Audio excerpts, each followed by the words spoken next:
Hey everyone, I'm Goat the GM. Thanks again for joining the Ret-Con-Artists.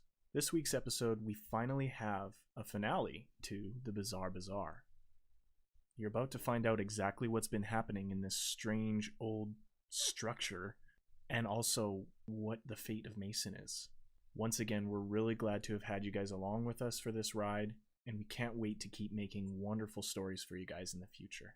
Enjoy the episode.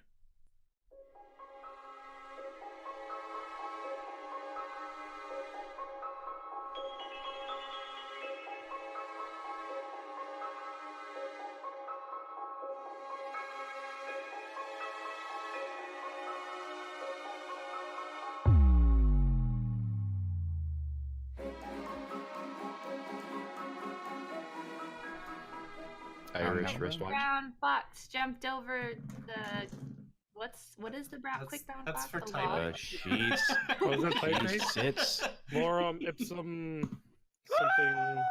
She slits the sheets Oh, upon around the the slitted screen now. sheet.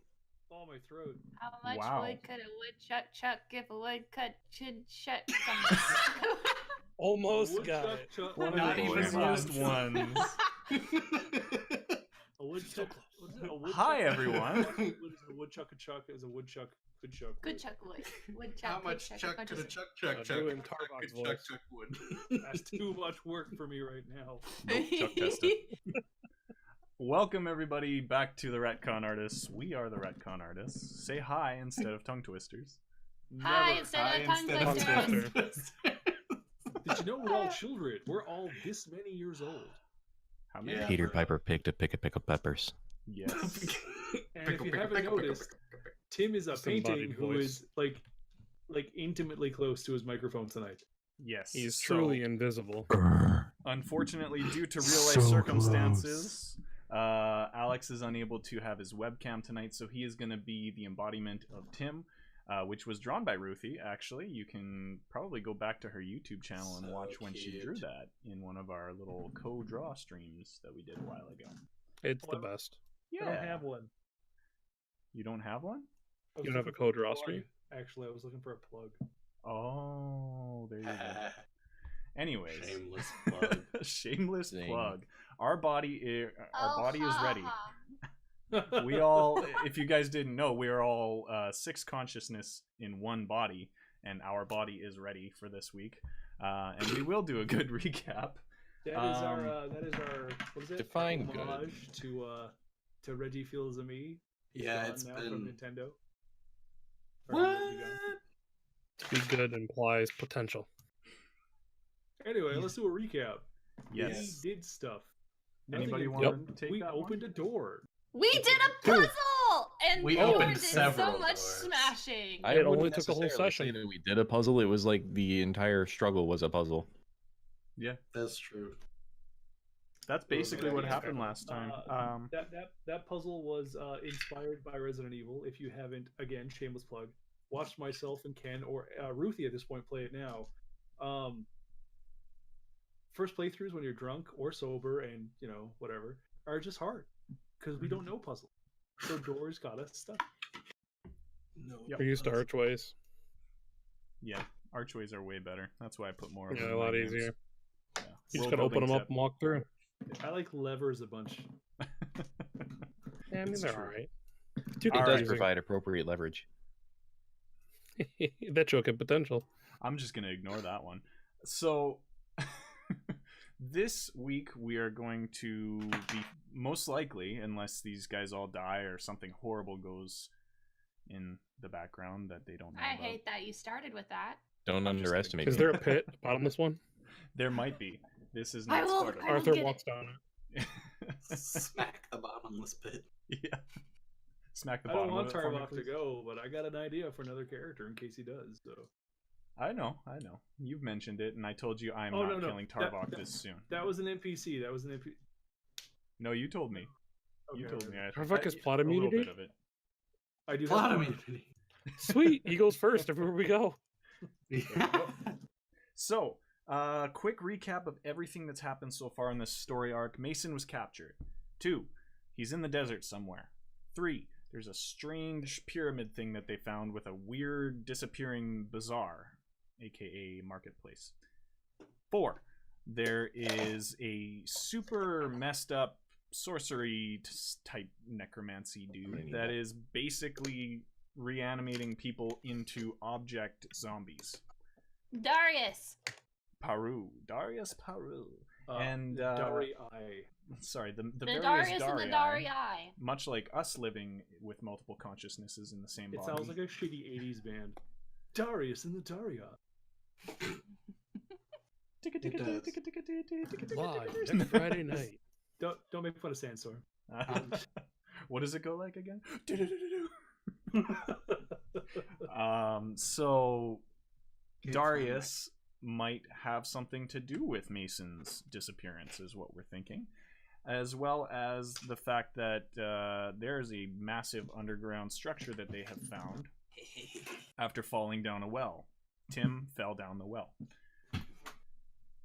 Sorry, that was really bad. And yeah, so they are basically through the first level of this big structure that they have found. They have opened up a massive door after killing a bunch of zombie object people and an ogre zombie, and finding keys and stepping on platforms. And it was an interesting past couple of episodes. So we took a bit of a break.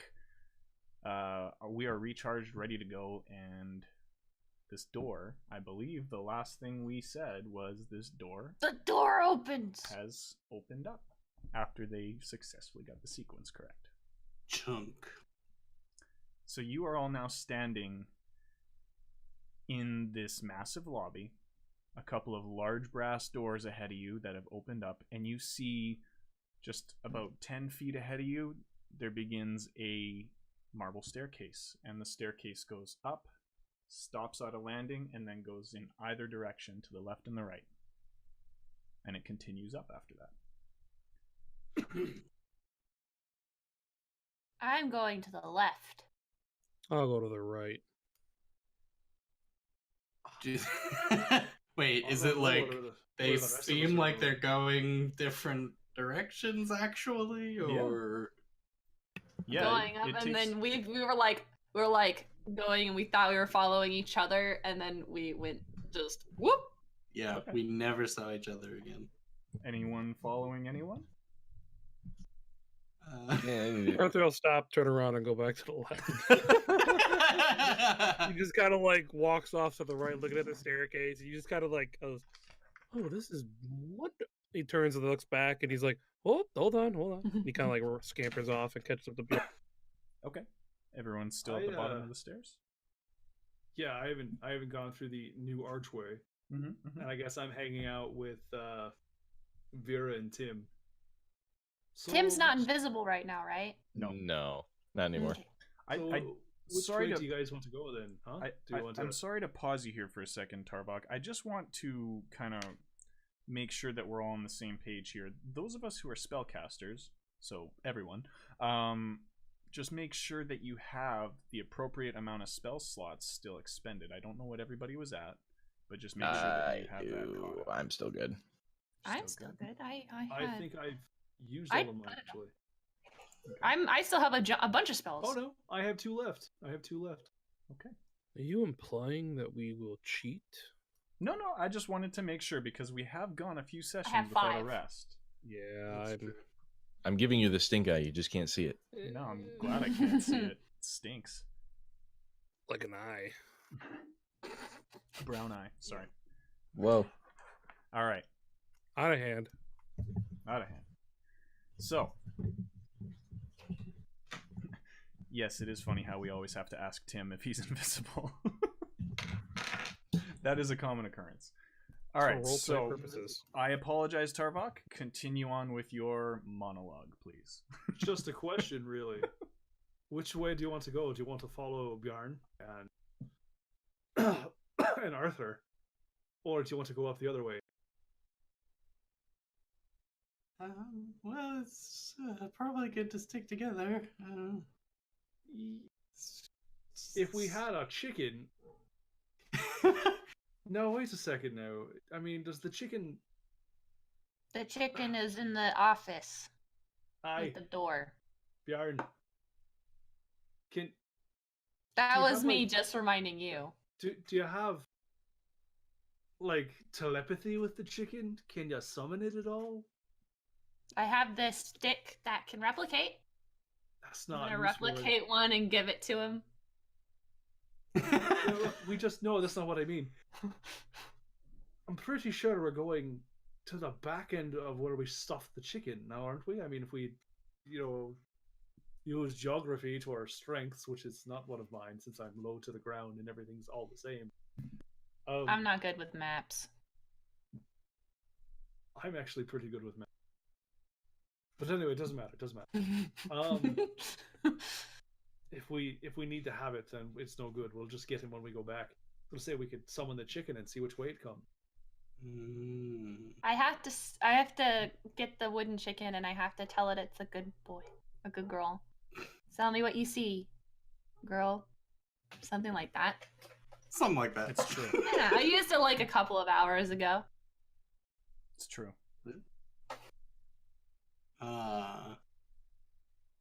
I mean, we can have one of Yeah. the. Are you telepathic with your slimes?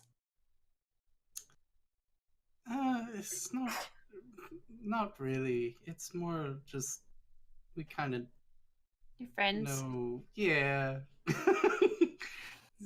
It doesn't stretch any distance that would matter. All right, Tim, Unless- can you turn invisible again? Yeah. This time we're asking you. Go invisible and go the other way. I can do it one more time.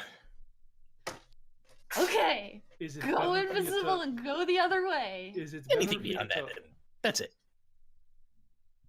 But would it be better for you to hold on to that spell then instead of turning invisible? That depends. Would the big man like to get bigger once more? Oh no. Did you hear that one? think I think the big Sorry. man lost her hearing for a second. Yeah, my headphones like fell out of the jack. The big man what? It depends on the use. I think I got enough spells for. I've got more angry spells All right, that well, can hurt people.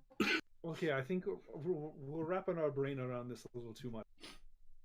So I propose that Tim goes invisible and one of us lead the way. Tim follows while invisible, and that way there's two people going on one path.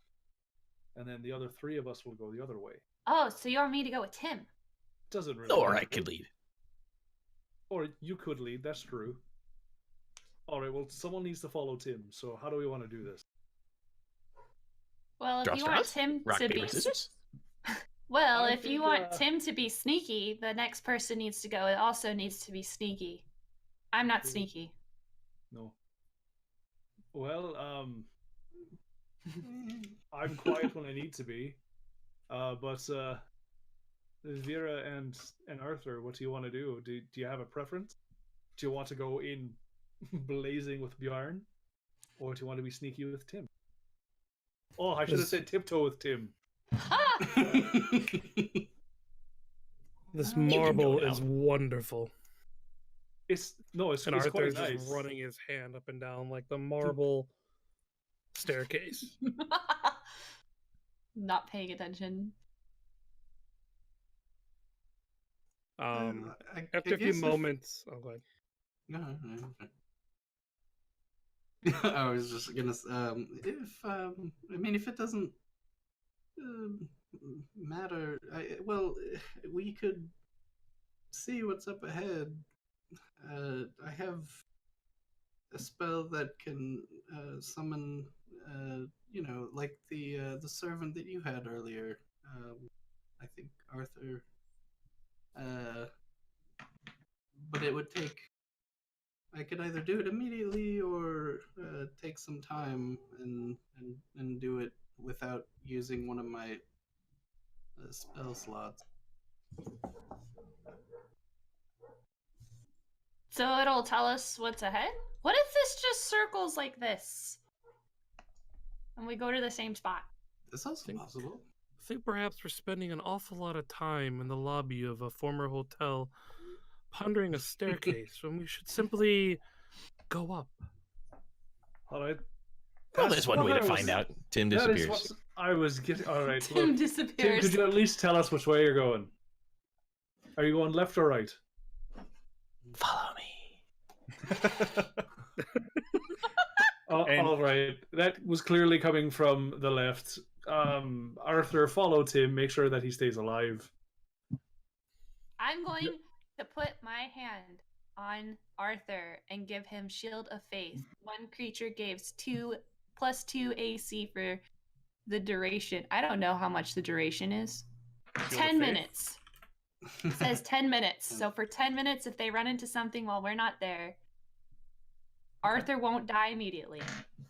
Beautiful. Arthur like shivers a little bit when you cast it on him. He's like, "Ooh, I like that." That's Thor blessing you Whoa, for your now. journey up the stairs. All right. The stairs will be filled with peril, no doubt. All right, Arthur goes. "Whew." He takes like the first step on the staircase, like trying to follow Tim's footsteps. Click. No, I'm just kidding. So all right, let's just go. Okay, so they're going up the left, we're going up the right. all right. So Bjorn and Tarvok go up to the right. Vera, where are you going? I will also follow. Bear will follow to the right. Okay. I think that was the plan. All right. So, Tim, you're leading the way up the left. You walk up basically straight up this stairwell. If you've turned left already, you walk up about 15, 20 feet roughly upwards. And eventually you reach another landing. And down to your left is a very long marble hallway with a few pillars kind of scattered on your left-hand side that you can see. There's a slight slant on the right side as the wall kind of slants upwards. And you can see some small, almost porthole style windows that have been since filled in with sand. And sand has kind of poured into the hallway, scattering down across the hallway from the right-hand side, filling it a little bit at least. And then as you continue to look down the hallway, you see at the very end a massive pile of, you're not sure what. It looks like junk. This hallway is about 10 feet wide, I would say, maybe 15. You're eyeballing it. And I would say it's about 60 feet long. At the very end of the hallway, again, like I said, you see a massive pile of junk just kind of shoved up against the far wall. On your left-hand side, as the pillars dot along the hallway, you also notice a very large open archway in the very center of the hallway that goes into a room on the left. Everyone who went to the right-hand side, you basically see the exact same thing, but a mirror image of that. So there's sand coming in through these old porthole windows from the left, kind of strewn across the floor. And then all the way down the hall, you see another big pile of what seems to be junk and random bits of trash, you're not sure.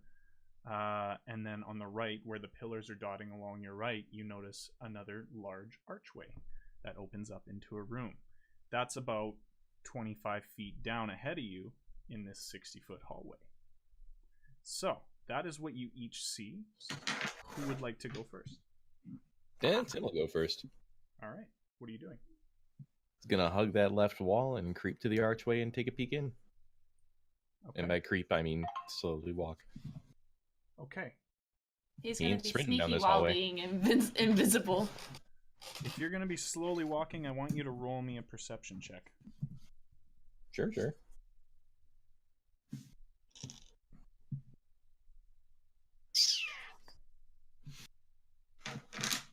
That's only an 8. That is an 8. Okay. As you're creeping along the left side of the hallway, avoiding all the sand on your right, you walk maybe about 10, 15 feet. And you do randomly hear a click underneath. I need you to roll me a dex save, please. Dang it. Not a click. Anything but a click. That's a nat 20. Nat 20. Woo. All right. Which way are Every you going? roll he gets tonight is a nat 20. Because we can't see and verify.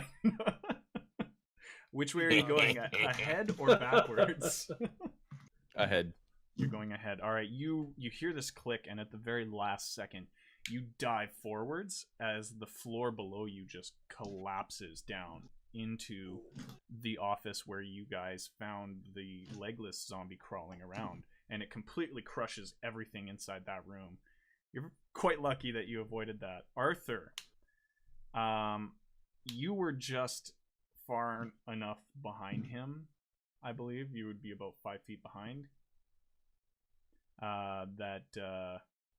You see this all happen, but you are now faced with a big gap in between you and Tim, about 10 feet wide.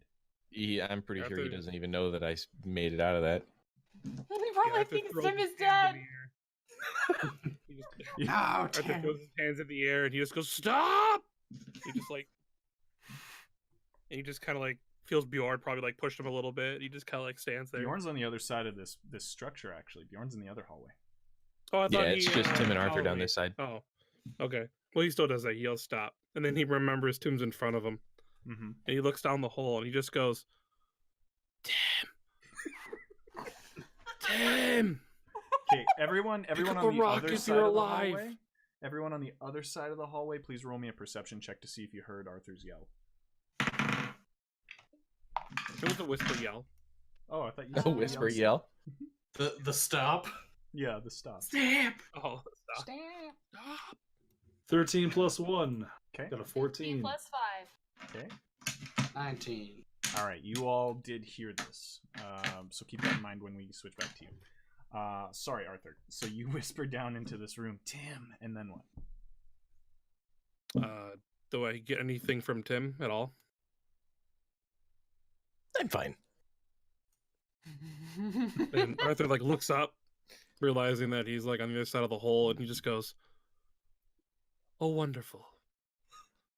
Catch me!" And Arthur's gonna go back like 5 feet, and then run and jump. No. And he just leaps. He jumps towards like where he heard the voice. Like he's like if he's on like the left side of the hallway, right side, or the middle. So he just jumps at Tim. So as far as I recall, you can leap half of your movement speed. Is that correct? It's your strength score, I believe. Yeah. Or Okay, something like sorry, 1 that. second. So I have a strength of 11, so I should be able to jump. If it's dexterity, I have the same score, 11, so I should be able to jump to 10 feet with a foot to spare. As long as I get 5 or 10 feet of running space. I can't remember the rule. But either way, Yeah, I do think that. that's So right. whether it's 5 Okay. or 10, I'm not sure what the rule is. But either way, I take it. So, All right. and then as I jump, he gets like all graceful in the air. He does like he like sticks his chest out and like holds his hands back and Does Arthur clear the jump? Ballet style. Yeah, roll me a dex check. You can clear it, but I still want you to roll me a dex check because this hallway's kind of covered in sand and rubble now. I rolled an 18. That is enough. Arthur does alight on the other side of this gap with a single foot. Tim, Tim's just going to step out of the way. Okay. And- Arthur just goes tumbling forward. Just ever then. so casually steps to the side. Perfect. He hears like a shift in Tim's foot as he moves out of the way, and Arthur just goes, "You son of a bitch!" And he just like hits the ground and then just kind of falls forward onto his knees, like stands back up and dusts himself off. Beautiful. All right, we're gonna switch over to the other side. You are all creeping along up to the top of this staircase, and as soon as you turn and see down the hallway, you hear a "Stop!" Arthur, are you okay? Oh, I would have heard that probably after the collapse. Mm-hmm. So I guess we can retcon back to that. So I imagine Arthur just being like, "Tim." Then he hears, "Arthur, are you okay?" And he's just like, "Tim." He doesn't respond. Okay. I think Arthur is dead. Oh no. Well, I guess he had a good run. We'll have to get his body after we're done doing what we're doing. How long did it take us to walk up the stairs? Like 30 seconds? 10 seconds? Yeah, not very long at all. All right. Well, I'm gonna Like go with- ahead then and just get my bow ready. So. Okay. Without an answer, Vera is going to turn around and like run the other direction. Down the stairs? Yeah, like down the stairs and Up the stairs. like Okay. like they're not answering. We have to help. All right. So And Vera, Bjorn and Tarbach is like, it's fine. We'll get them. They're okay. Don't worry. We believe in their tenacity. So Vera just whether or barrels not down the anyone stairs. follows, I guess. Yeah. Did she get there just in time to see Arthur's like swan dance? Yes, so Vera gets to the top of the stairs and comes like skidding around the corner, and you just see, much like Vlad said in the comments here, like Dirty Dancing leap across that's this exactly hall. it. And you see Arthur just like gracefully step to the other side and then just dramatically drop to his knees in sadness. Oh, good. I So- probably eco's out in whip form, and I'm like, oh, He looks back at Vera, like he lifts up his head, he looks at Vera, and he goes, "Oh hey," he like waves at her, like, why didn't you say anything? "Oh, well, I was quite busy dealing with. Well, Tim was supposed to catch me, but he seems to have vanished again." And Arthur's like kind of like swinging his hands around, trying to like figure out where Tim is. Yeah. Tim's just like casually standing behind him. Yeah, I wasn't gonna do that. Okay, well, I guess. Oh, watch out for the hole, though. There was, and Arthur just kind of like points, like, I imagine the other side is quite the same, or maybe one from above. I do not know. I don't know. So I hope with there's not. all the crumbling floors and the jumping and the yelling, It was one yell. yeah, Never mind. there was a Vera yell. There was But a I very have soft also brought Vera. down stalactites with my yelling. So, That's true. To be fair, there was also hammering going on. All right. it's fine. Okay. So with all of the commotion, as it starts to kind of like, it's kind of echoed throughout these hallways a little bit, and as the reverb kind of settles down, everyone roll me a perception check, please. 19 plus 5. 14 plus 1. 24. 10 plus 22. I rolled a 15. Okay. Yeah, 15. All right. So those of you that were 16 or higher, Wait, what? Wait, hold on. What? did you roll me a perception check? I did not. I was typing. I see that. Well, I nat 20'd, so. Okay. Those of you that are 16 or higher, this is fishy already. No. I mean, I can Sorry about screenshot it. I'm just messing with you. You could swear that you hear like a come from somewhere down the hallway. So we can. Did you say there was a bone crunching We've noise? seen it, right? It was Like more of a. It was more of a. we've seen the entire hallway at Mhm. this point. Yep. Okay, so they may. So everyone but Tarvok has heard something because I rolled a 15. Mm-hmm. So they all look perplexed, obviously. Mm-hmm. So my response to this is, so I guess there's something in this room with us. And based on how things have played out, I'm just going to launch this arrow at that large mass of crap in the back of the room. Okay, Any objections? do it. It's just you and Yes! Bjorn. You've only got Bjorn I'm there Yeah, with it's you. just you two. Any Arthur's not objections? there. Looks Any up at objections? me. I'm Bjorn? already Do ready it. with my hammer. Do it. All right, so I dare you. I guess I walk up the stairs. I look. Do you? Well, we've seen everything, so I'm just on the other side of that hole in the ground. And I just let it fly. Okay. So do you want it to hit or anything like that? No. You're accurate I mean, enough if to it's hit not something moving, that's it just should up be against a wall. And cue the Indiana Jones boulder. Click. Well, No, our side doesn't have a hole in the floor. it's true. No, but I do see the large mass of garbage in the back. Yeah. So Okay. that's what I thought you said that's a what I'm hole. aiming for. Oh, yeah. Okay. Go ahead. No. Yeah. We're good. So you launch your arrow at this large mass of garbage, and you hear thunk. And that's it. So I'm gonna wait for a second.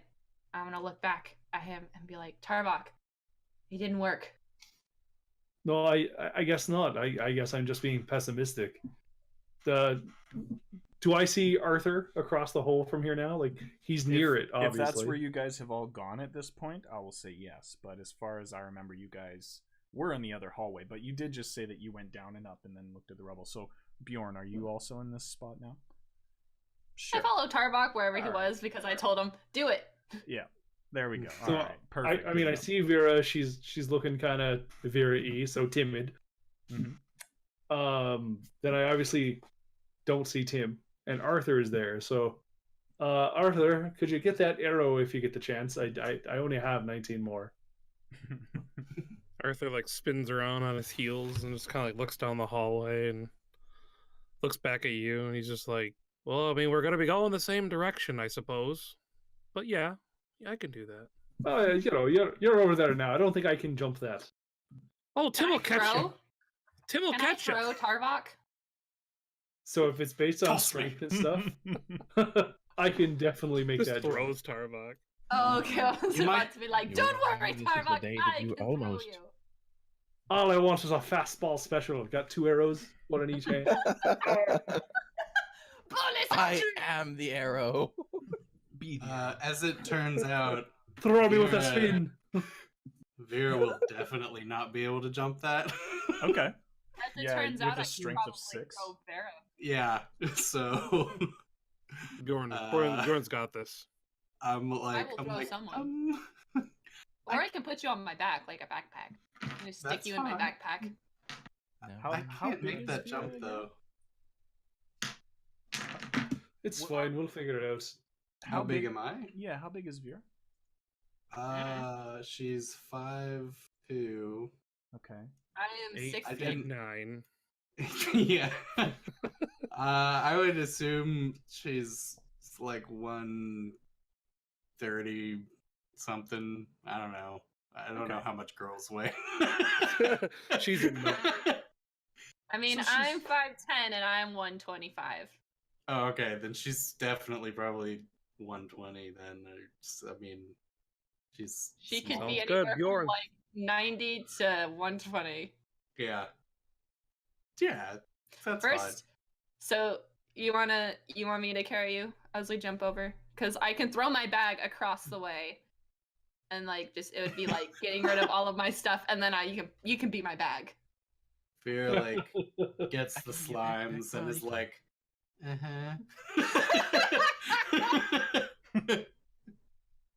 All right. Very So small. I'm gonna do that. next I'm to- gonna throw my bag over okay. near Arthur. Okay. I Arthur don't tries to hit catch it. Go ahead and throw Well, me like a it hits dex his check on hands, that. it just hits the both of you. ground anyway. Both of I you, I gotta roll need a a dex dex check check? for throwing and catching the bag. 14 plus 1 How much does No, this wait, bag wait. weigh? plus Oh. 2. Is it I'm a gonna big say bag? it's with how much shit Bjorn collects. It probably Right. weighs maybe like, I'd say at least 40 pounds, Well, that I would think it'd even be Hey, heavier shit. than that. But maybe even yeah. I mean, Well, he's that's got why I a say at lot of least. shit there. I rolled a 17 though. Okay. All right. So the throw and the catch are successful. Give me a strength to try not to get knocked on your ass. When I jump over, or him? Him. Oh, no, Oh, Arthur goes flying. Oh, When okay. I want to roll. I'm an auto fail. Like he catches All the right. bag. Like, It's he like catches catching a the bag, medicine like, ball. He's like, Yeah. yeah, he's like, yeah, exactly. He's like, I got it, and then like, it just kind of like keeps going. He's, "Whoa!" And then like pulls and he lands like flat down on the bag. He's just like, Tim, you Just- should have had me. Beautiful. Again, not doing it. You actually have to ask that though, Vlad. Bjorn didn't have anyone shrink the couch down and put it in the bag. Aw, that's unfortunate. That would have been. I'm kind of glad. shrink the couch and stick it in the ball and give it to Bevington, and he's just like, "What's this?" It's a couch. Terrible. Terrible. Put it in my apartment. All right, so That is a me and- couchy I'm going to grab Vera and jump over since Tarbok said he can make it. Okay. All right. So I imagine Vera hops on like jetpack style, and Yeah. I guess we could say just piggyback style. And you're Either gonna way. need to. Jetpack's cooler. It's gonna cut your jumping distance by I have an about a 8. third, I would say. I have an 18 That's fine. strength. Yeah, so that's 12 feet. then Roll me, probably roll me a a dex check though. Okay. Yay. I'm so Okay. grateful. Hey! Part of the With- fun. 420s. You almost look like you basically step across it. It doesn't even look like Like you jump. Like you just basically stick your leg Yeah. out, kind of like do a calf raise with your foot and just hop across it. And Let Vera down gently and just. yeah. All right, there you go. perfect. Yeah, basically Mario style. Mario. All right. So you are all of you? No, Tarbok. Tarvok's not across. So everyone but Tarvok is now across the pit.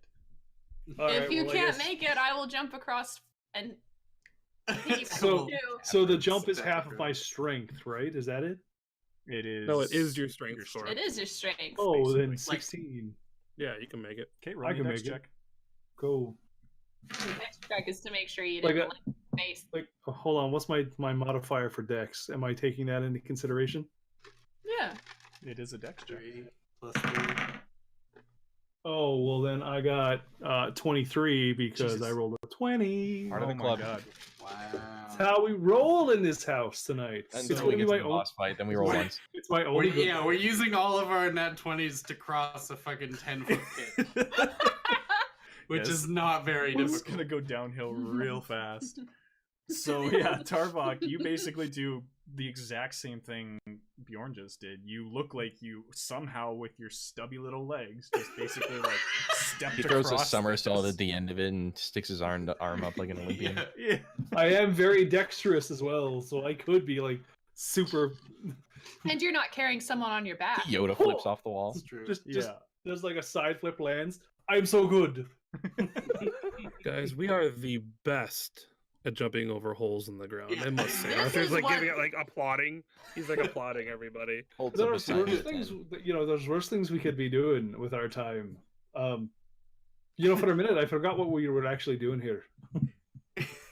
I'm gonna go get me arrow. I believe it's Wait, is the trash Looking. heap outside of the hallway? It's in the hallway. It's at the very end, basically opposite of you guys. I thought Wait, it was at the other end past the opening. wait, Tarbok. I will Arthur's get gonna your go get the arrow. arrow. I know. Alright. I will get the arrow just in case something comes out of the hole. The archway? People lost track of Tim. He's up at the archway. Okay. Mm. I don't know that. I just know that there's a sound outside of the hallway, and I don't want it to be It like was Tim. tentacle monster goes "Bleh, bleh," and steals Tarbok. What are you doing? What are you doing? Just Tim, what are you doing at the archway? Looking. Trying to see what the heck's in there. Roll me a perception Furiously check. masturbating. Aggressively. Good Lord.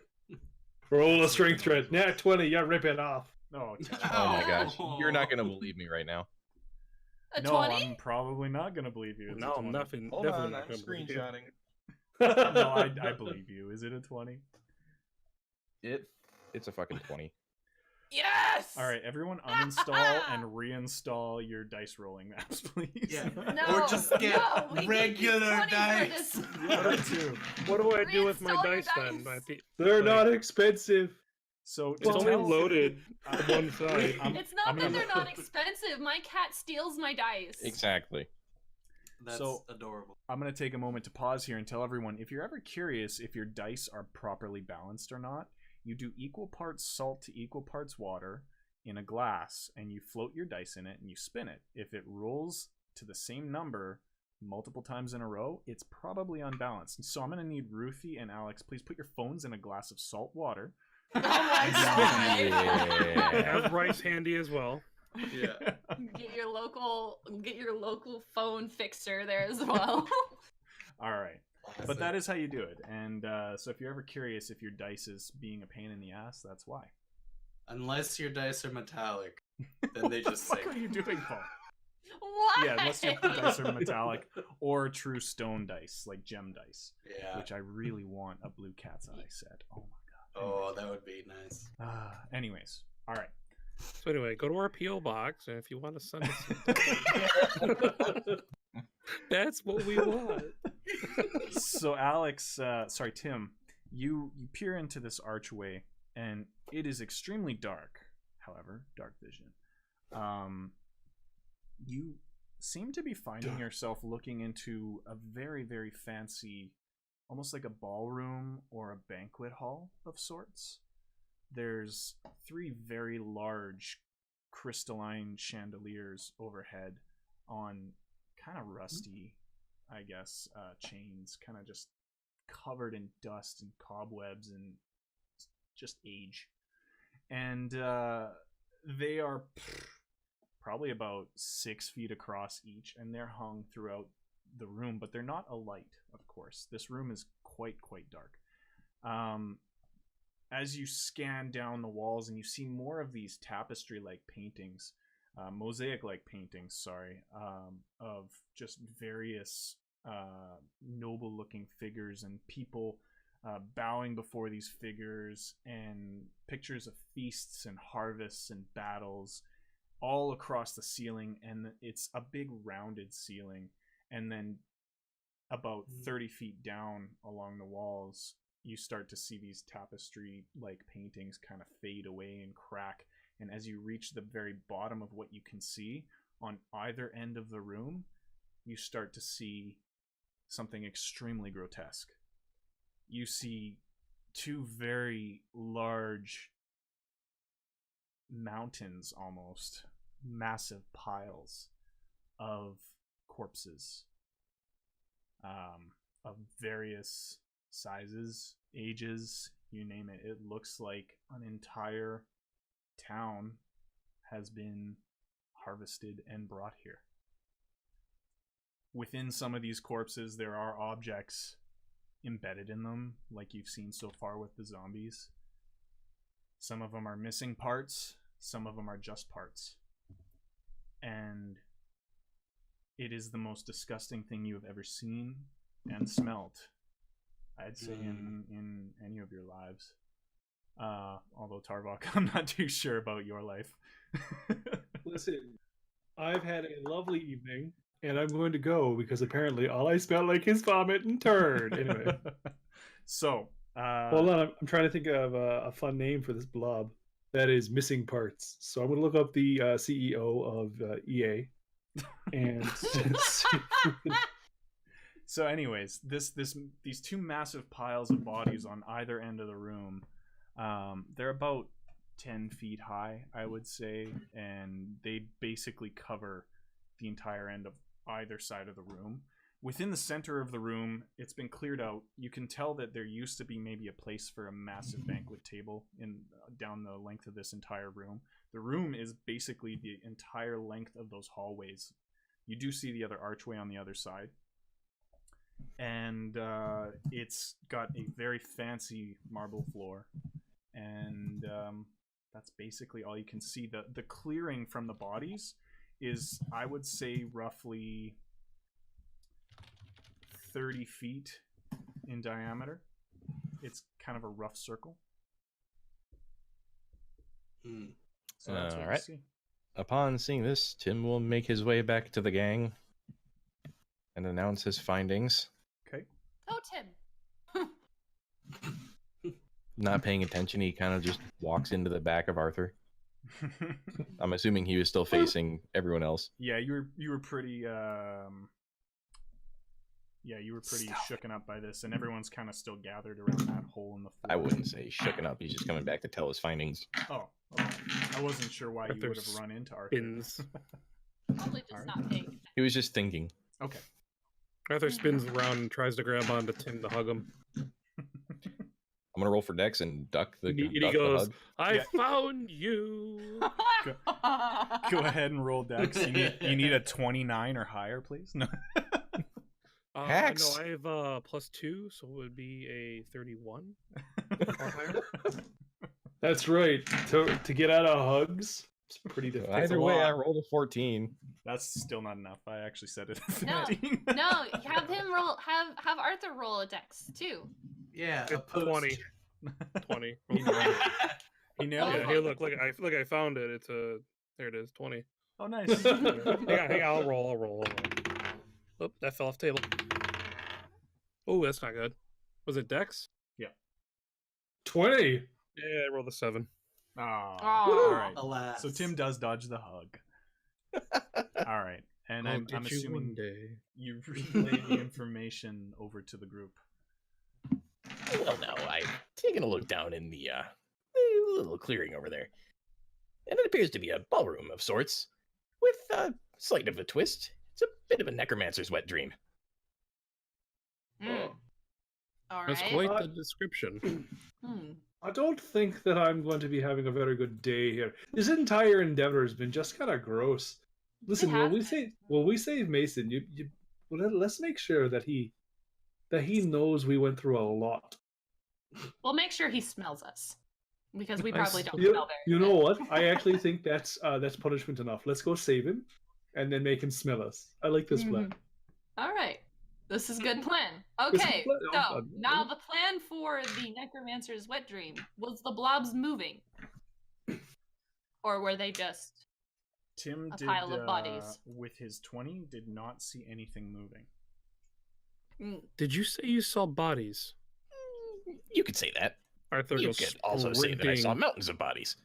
He goes sprinting down the hall and runs That's into not that a good room. idea. And he Can immediately I- starts looking for Mason. Can I try and stop him? Sure. Throws hammer.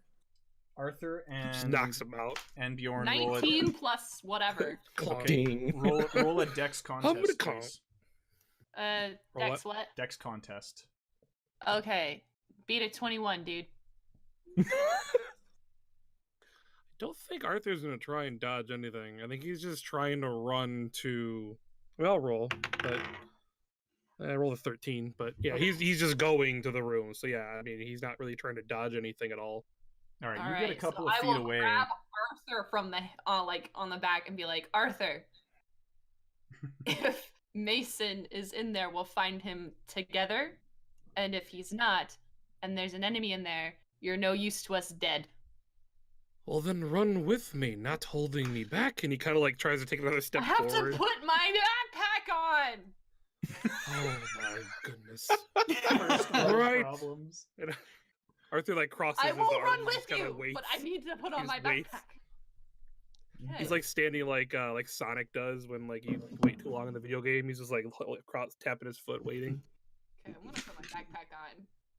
Okay. And I'm going Tim's to already walked roughly- back to the archway. All right. Give me we one good? second here.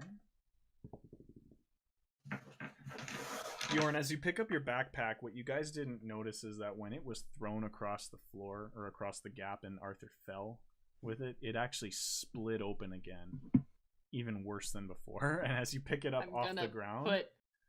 your contents spill into the hallway. I'm gonna have to mend this again. Everyone, hold on a moment.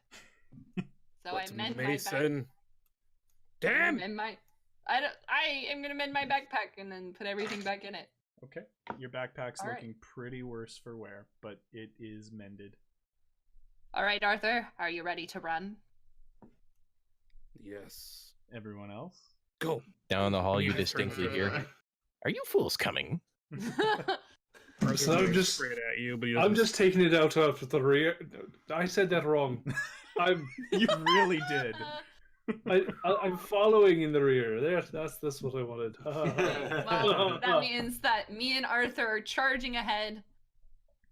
I'm sure Vera is probably. Yeah, I will be behind with Tarvok. Oh, They're probably she just will. walking like, oh my god, guys. Okay. all right. Let's. I'm at range.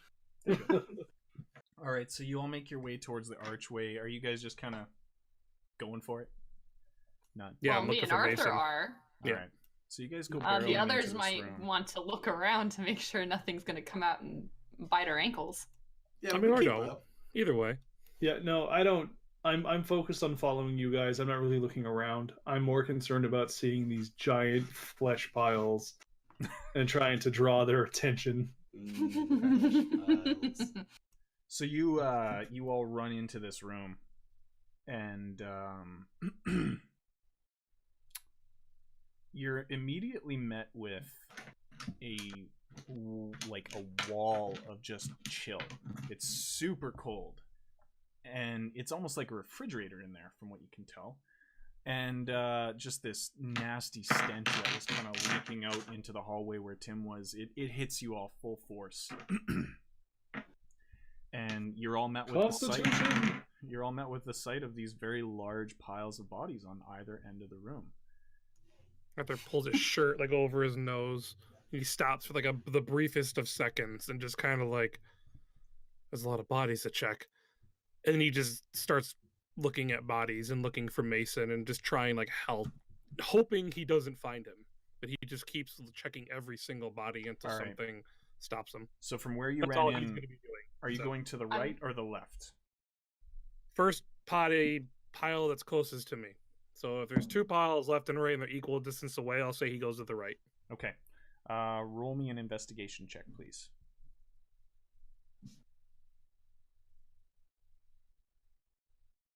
I am not rolling 20s. I rolled a 15 though. Okay. Are you getting like just right in there kind of thing, like no regard, or are you just kind of like picking it over a little bit? So he like covers his nose and he kind of looks and he just kind of runs to the right pile. And he kind of scans it up and down like real quick, like while he's looking for Mason's like, I don't know, Mason has like a cool tattoo or marking, whatever he might have that is easy to find. Mm-hmm. And after that quick look, Prolapsed anus. Terrible. What? yes, he's checking for that was a problem Mason always had, so he's looking particularly for that. So he's like moving limbs and things like that, and he's trying to just like see Checking their buttholes. face. Their face. Mason, no, Mason. Terrible. And he's checking just everywhere. Like he's just, and like if a body's like too beat up or disfigured, he's like wiping the mud and dirt off their face, trying to like see if he can figure out at all if it is Mason. Okay. Tim, Yes. can you set these bodies on fire, please? Jeez. But they could be Mason. All The right, ones so- that you've already investigated, because we don't want Sir Necromancer to have all of these guys to attack us. But do we want him to have burning bodies?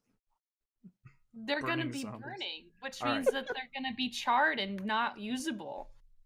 And Arthur is pulling the bodies off too, to like So he's you're like just kinda, standing like part way up, and he's like you're pulling them rolling 'em off down to the make pile. room. All right. Yeah, just kind of like, so he's So basically as- spreading out the pile in the room. Yeah. Okay, so as you're kind of like going through this stock of flesh, you're not finding anything that resembles Mason, I will say. What you are finding is this does in fact seem to be an entire village or town of people piled high in this room, almost like a stockpile. And some of them seem to have been failed experiments. Some of them have seemed to be not experimented on yet. They're all in a very strange state of preservation. You can tell that rot has set in, but clearly not in the way that you would expect after such a seriously long time in this room.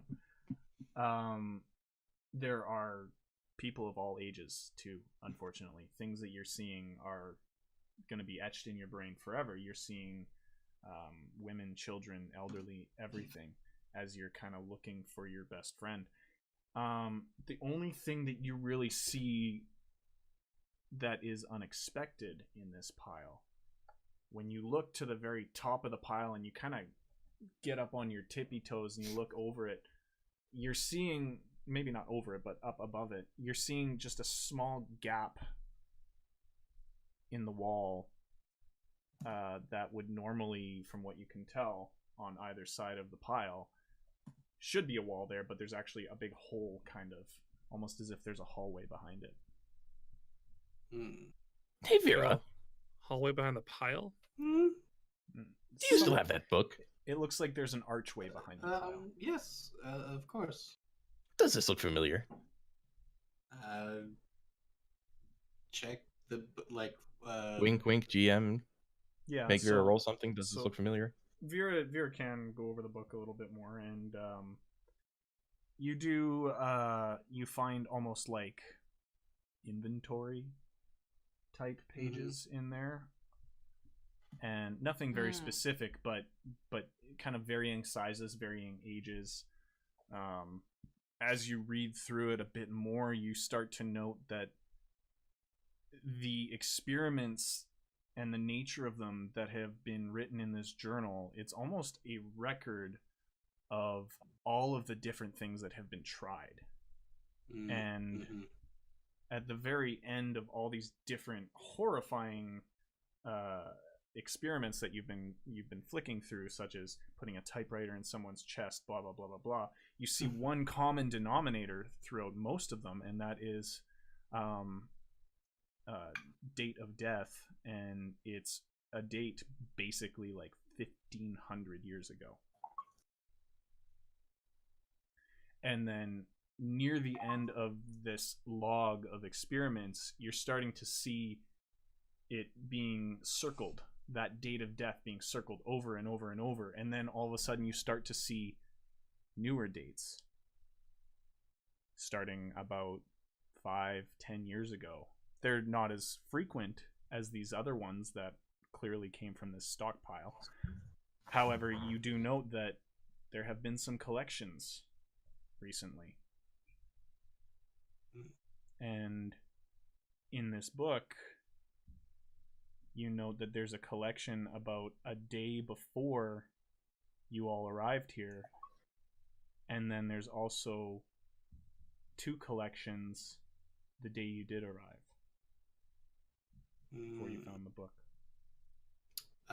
Is there then like any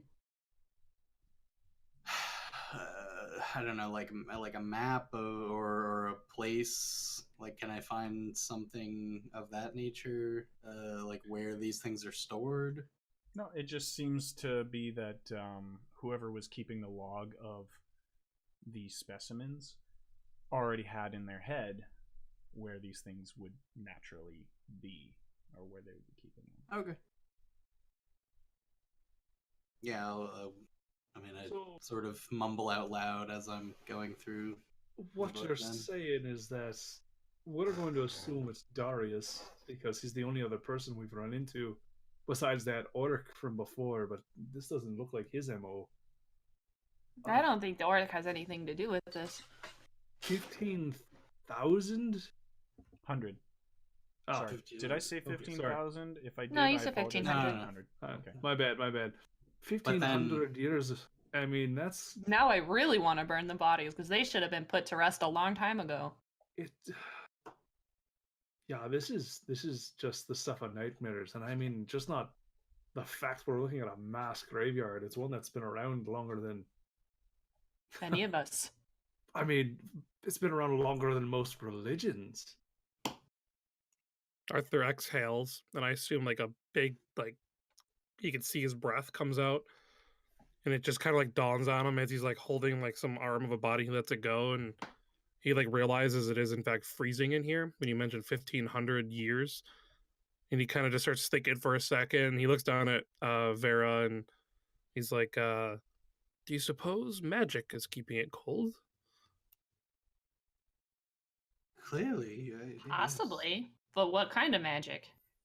I could... Well, me and Tim are burning bodies. I guess Tarbot can help too if he wants. Oh, Tim's not setting fire with any firebolts. Well, I'm going to start a fire with Tim's help or not. I don't think that's very smart just yet. I mean, if it's this cold, you're not going to be able to start a fire anyway, but... I mean, you could start a fire. I'm just trying to think. So, Vera, you're pretty well versed in most schools of magic, right? Like, you have a general idea. Mm-hmm. So the guy, my old mentor, I guess we'll call him, taught me about runes. I mean, we don't use them very much in the caravan, but they could do something along the lines of this. So, is there anything we should be looking out for?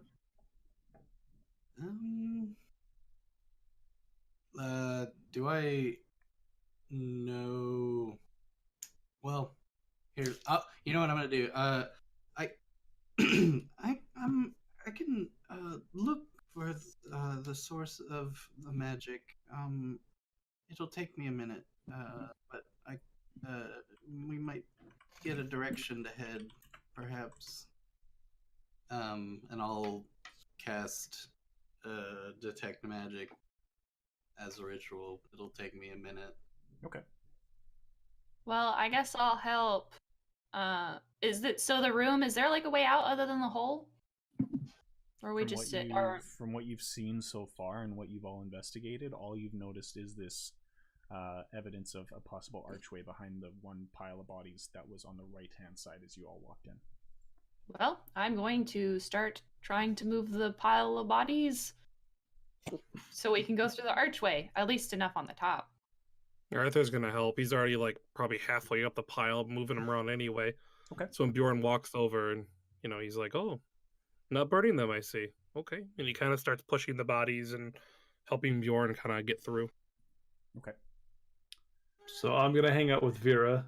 Yep. And kind of put out the idea that once we're done doing what we're doing, burning the bodies is probably a terrible idea, but we'll find whatever the source is of keeping them cold. We'll disable it however we can, and we'll do our best to bury everything, just like cause like a collapse. That's a good idea. I accept that. Fire cleanses all. And he turns and looks back at Tarvok. Then he just kind of like nods like in agreement, I guess, with what you said and keeps going. Okay. All right, Vera, about a minute has passed since you started casting Detect Magic, and you... Minutes. 10 minutes, sorry? It takes 10 minutes. Oh, I thought you said it took a minute. Okay, so while sorry, that was everyone phrase, has been working at the top of this pile, just kind of pulling away, and you do know as you're starting to pull away some of these bodies, and they kind of tumble down, and the body parts tumble down behind you.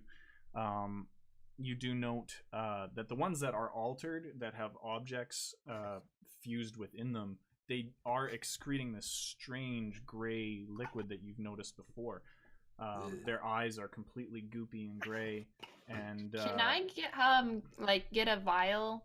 I'm sure I have a vial in my bag, and just collect some of this goop, so that way we can send it to Bevington through my ball and have him. I think the only vial you might have, and I think Tim might have it, is the purple mist.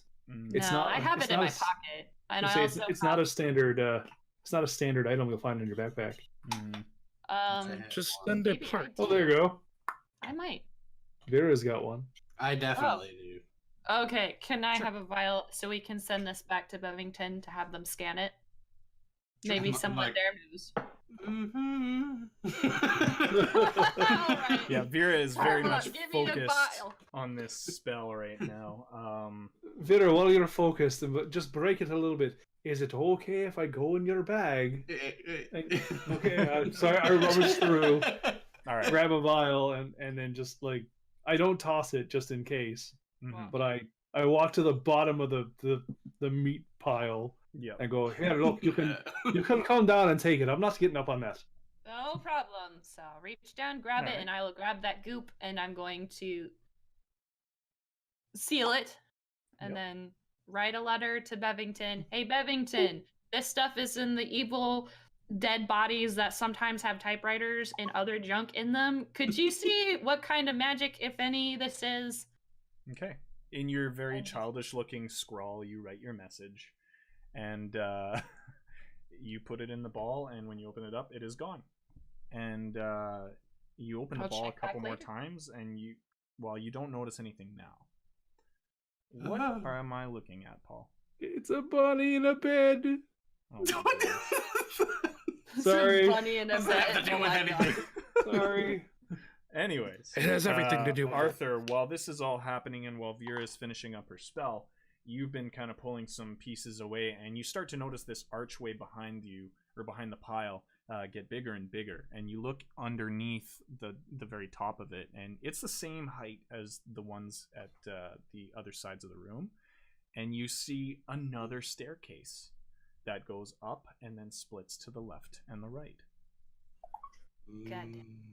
Arthur points it out to Bjorn. He's just kind of like, Maybe we'll go Just left funny. this time. You should write down which ways we went down in the staircases if there's going to be more of these. Mm-hmm. Okay. So write down we went up the right staircase somewhere. Well, from the room that you guys are in, you can probably safely assume that the hallway that the other people saw was the one in the archway on the other side of the room. It is basically a mirror image. It is symmetrical. In fact, I will say that upon further inspection, because Tim has been invisible this entire time, he went and checked, and it is that other hallway that you guys didn't go down. And it is identical to the one that you guys just came down, basically. And then there's stairs that go up? Or is it just... There's no stairs at the ends of the hallways that you guys just came from. what? There's the stairs that you came from the bottom, So from left? the lobby. I will What, set right? this for you. So you came in the big brass door. There were stairs that came up either way, went down hallways, had junk at the end of the hallways, had archways in the center, and the archways each led into this massive ballroom / banquet room. So how can we see the Just stairs one on each side of the bodies. on the other side then? You see the stairs through the archway at the end of this room that you're in. This pile of bodies is not blocking the opposite archway that you came in. It's blocking an archway on the right side of the room as you came in. If that makes sense. Oh. Now it does. There you go. Oh. It doesn't make sense to Ruthie. You know, when I said I was It's not a bad at mirror math, image then, I'm though. not Alright. at- Let me- I am legit. It's not Let a me- mirror image. let no, me that's how set I'm this for you picturing here, this. Bjorn. So after you all jumped the gap, you went ahead a little bit, and you had a massive archway on your left-hand side. Right? You remember that? That was on the right. You said right hand side earlier. Well, that was the So original you're in the hallway left that they were in. staircase. Oh, their There hallway, you right? go. Yes. So, you turn to the left into this archway, and directly across from you, you see another full archway that is open that leads into the hallway that you and Tarvok Oh, and so Vera it were does originally this. in. So it does that. Yes. And this would be the room. That you're And we're on this door. in. No, you're on the opposite side. We're on one of these doors.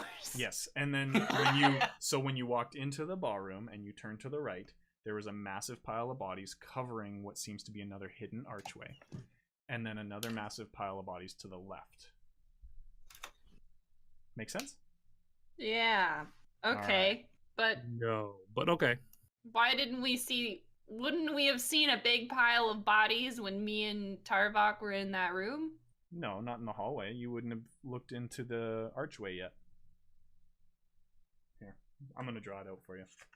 But you said I'm there's just two kidding. piles of bodies. So where's the other Then part? we went to Still- the right in the room, which would imply us going south again. Which wouldn't be a mirror image then. That's where I'm...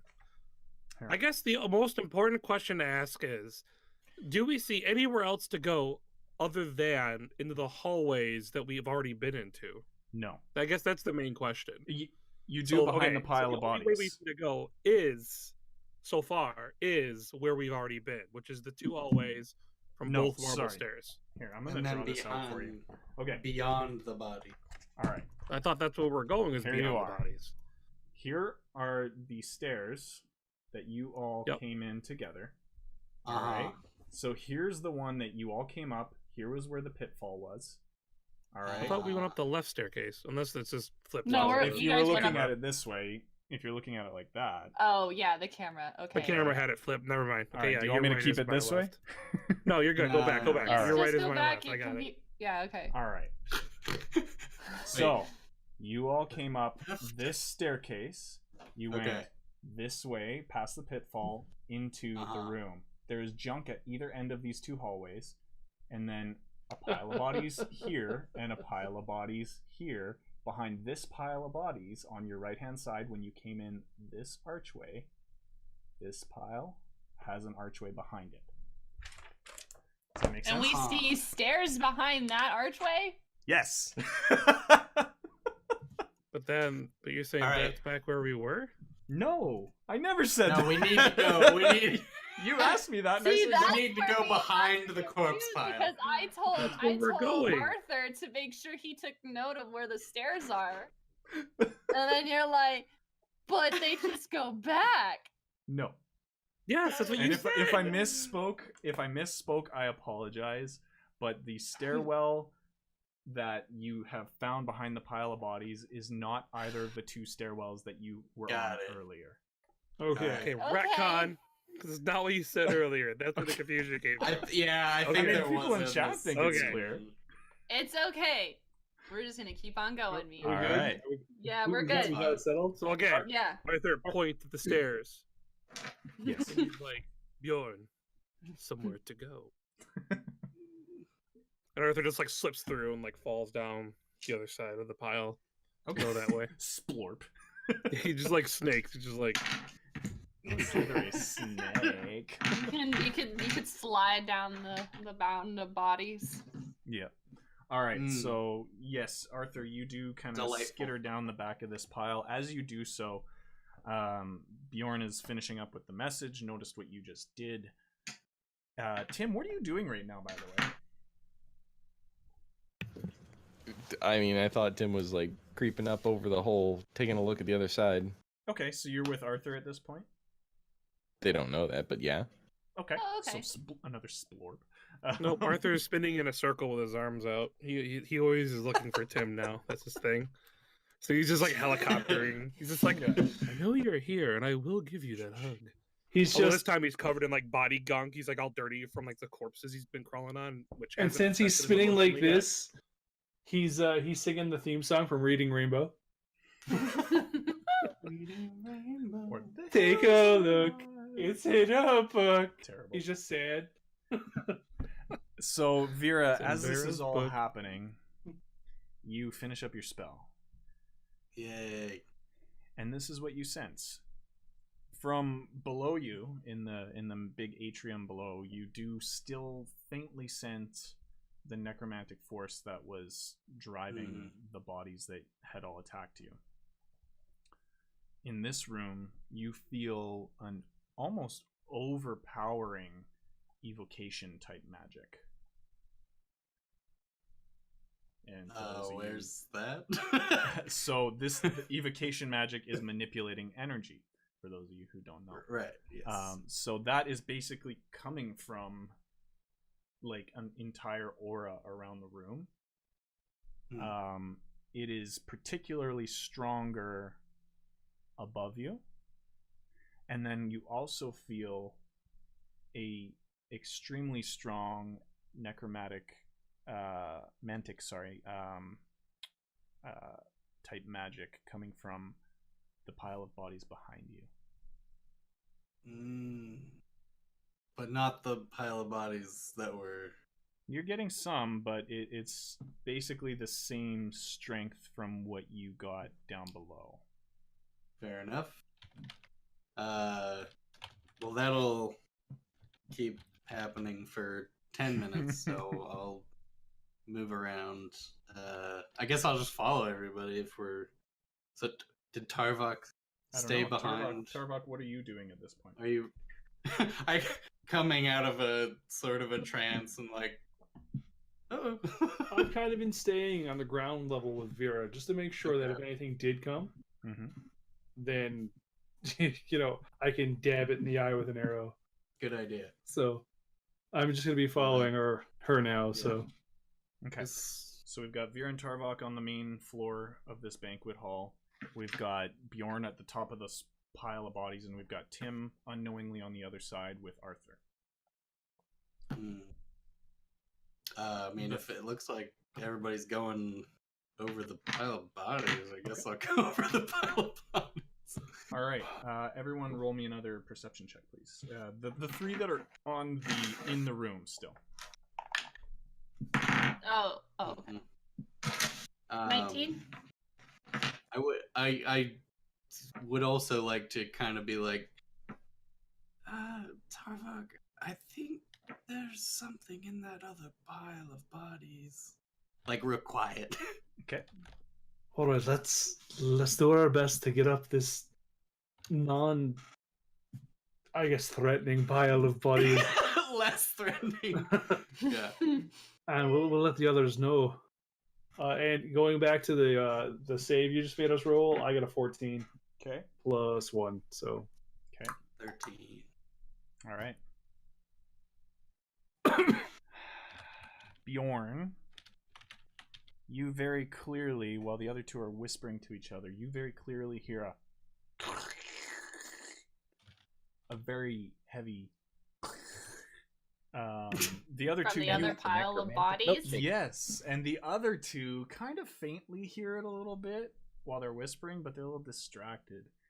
And you see the bodies of some of these anciently dead people just flop away as something rises out of the center out of it and begins to hover above it and kind of move towards you in the center of the room. You see one massive goopy eye, and you see... Is that a beholder?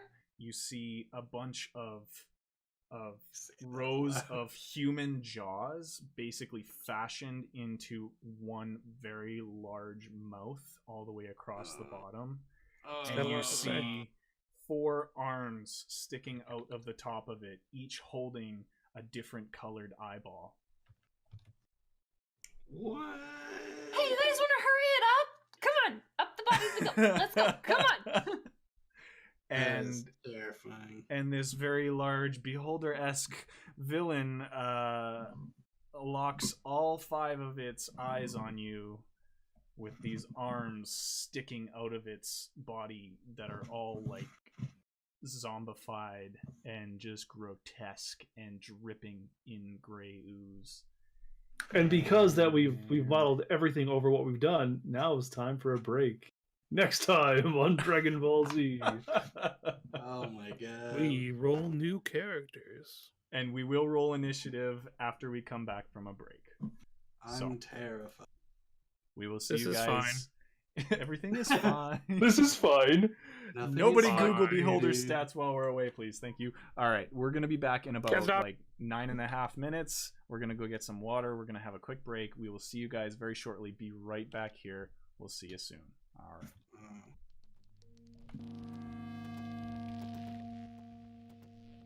Thanks again for joining us for this episode of the Ret-Con-Artists, everyone. This episode has been a ton of fun, and I'm not going to say a whole lot. I just want to jump right back in. As usual, I'm going to say something else in the pre-recorded episode, so I'll just leave it at that. Thank you again, everybody, for being here.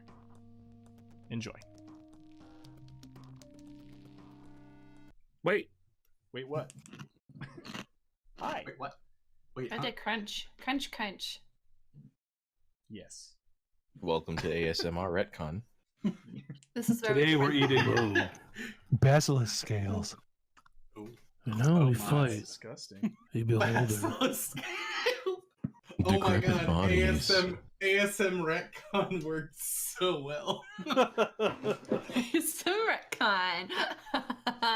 So, One of these days. thank you for Roll hanging in there initiative. during the break, everybody. We are back, and Oh my god. this is D&D where... ASMR. Oh, Oh God. my god. Yeah, all you hear is this. No, that's part of it. A little bit. That was a nat 20. Here's a 6-sided die. 7. Like, You just hear a... wait, I got it. That actually did not show. 42. I'm going to blow on my die for luck.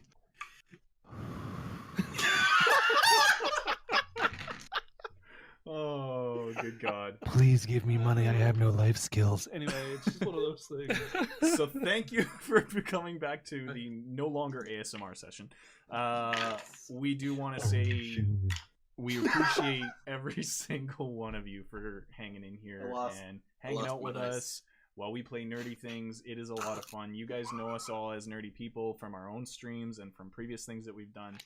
And we're really glad that we're able to do this all together with you guys. So thank you again so much. If you guys have any suggestions, any other ideas for us, or if you just want to hang out with us, you can find us on Twitter at Ret-Con-Artists TV, or you can find us in the Discord, and the Discord will be in the link of every description that we put out there on the podcast or the YouTubes. You can find the podcast and the YouTube by going in Spotify or Castbox and searching up Ret-Con-Artists, or you can go on YouTube and search the same, and you'll find us. You'll find previous episodes. If you need to catch up on everything that's happened and you want to do it on the go, podcasts are great. If you want to watch the stupidity in all of its glory, the YouTube version is also just as great, but the best version is the live version here. So, thank you guys again Because we don't have to edit anything. Quick, Max, hit him with a plug. Hey guys. Hey guys, head on over to the YT and give us a like. I still don't have a plug ready. I should have got one. I need a plug for when we do plugs. Well, you are a plug, so there you go. Oof. Need a power strip for that plug. You know why I'm a plug? Ken's a bottom. So I'm not gonna argue. Back to the ASMR. All right. So That was one the hell of a ASMR is Ken being a plug. Oh. I can't even. No, here we go. no, I'm cutting it. I'm cutting Skip that now. at this point right now. Skip. All right, everyone, roll initiative. Goodness. Plug. Watch you out there. I'm just over here like, If you had a fork or something, that would be even better. oh, that would be the best. My I don't have a initiative word. is 15. Okay. 7. Oh no! Wait, hold on. Yeah, 17. 10. Okay. 13? 10. Yeah. 10. 10. Who had I- 15? Yarn. I have 13. Vera 13. Okay. And Tim? 6. Oh, wow. Yeah, all right, so here's the initiative, tippity tap. Tarvok, big zomboid thing with multiple eyeballs. Bjorn, Vera, Arthur, and Tim. That is our initiative. Tarvok, you're up. All right, I very clearly see this thing, correct? Yes. All right, I'm going to stay low to the ground. I am going to cast Hunter's Mark on this, so just as a refresher, As a bonus. I choose a creature that I can see within range, Mhm. and I mystically mark it as my quarry, so fun. Until the spell ends, you deal an extra 1d6 damage to the target whenever you hit it with a weapon attack, so arrow. Mm-hmm. And I have advantage on any wisdom, perception, or wisdom survival checks I make against it. Okay. If the target drops to 0 health before the spell ends, I can use a bonus action to cast Hunter's Mark for free on the next target. Okay. Mm-hmm. How Well, long do you last, Hunter's Mark? good thing there's only one target that you see. Oh, it lasts. Does it last? Oh, it lasts for 24 hours. There you go. Yeah, say it lasts the entire day. Well, And it'll isn't it be- a bonus action? Yeah. I You believe still have an Jason- attack. Yeah. Oh, fancy! Well, I guess- Congratulations. You're welcome. Now you can destroy it with Colossus Slayer and Quarry. I can't Marker. yet. No, Colossus Slayer only works on a target that's already damaged and only once per turn. So my That first throws a rock initial at it. attack. Oh my god! Damn it. Alright. Pocket Very sand. sad. Pocket It bumped sand. its I love head. the All element. right. So you Anyway. cast Hunter's Mark on. Then I'm going to reposition myself away from Vera and the rest of the group. But Okay. since I was with her on the mound and everyone else was up you top, were like again. near the base of the mound, basically. yeah. So I'm back on the floor. Mm-hmm. And then I ready an arrow and I take a shot. Okay. Roll the hit, please. Okay. I'm sorry. Let me bring up my sheet one more time because it's +7 to hit. I just rolled a nat 20, son. Wow. What's that, like number 73 nat 20 of a Crit. night or what? God. Number 5? That is so my initial damage is 1d8 +3, so I'll roll Okay. that now. All right. We're the best. So I got a 4, And so I'm that's give you that's 2 Hunter's Mark die for that nat 20 that you just rolled. so 2 d6s. Oh damn. Cool. So that's a 5, so that's 12. 1, 6, 13. 13. Good job. Good hit. It's not bad. All right. Your arrow strikes it basically right in the side of the forehead, if you would call it. It's more of a 2-head because most of its face is an eye and a bunch of strange human mouths lined up together. Right in the temple of the eye. Can you draw it?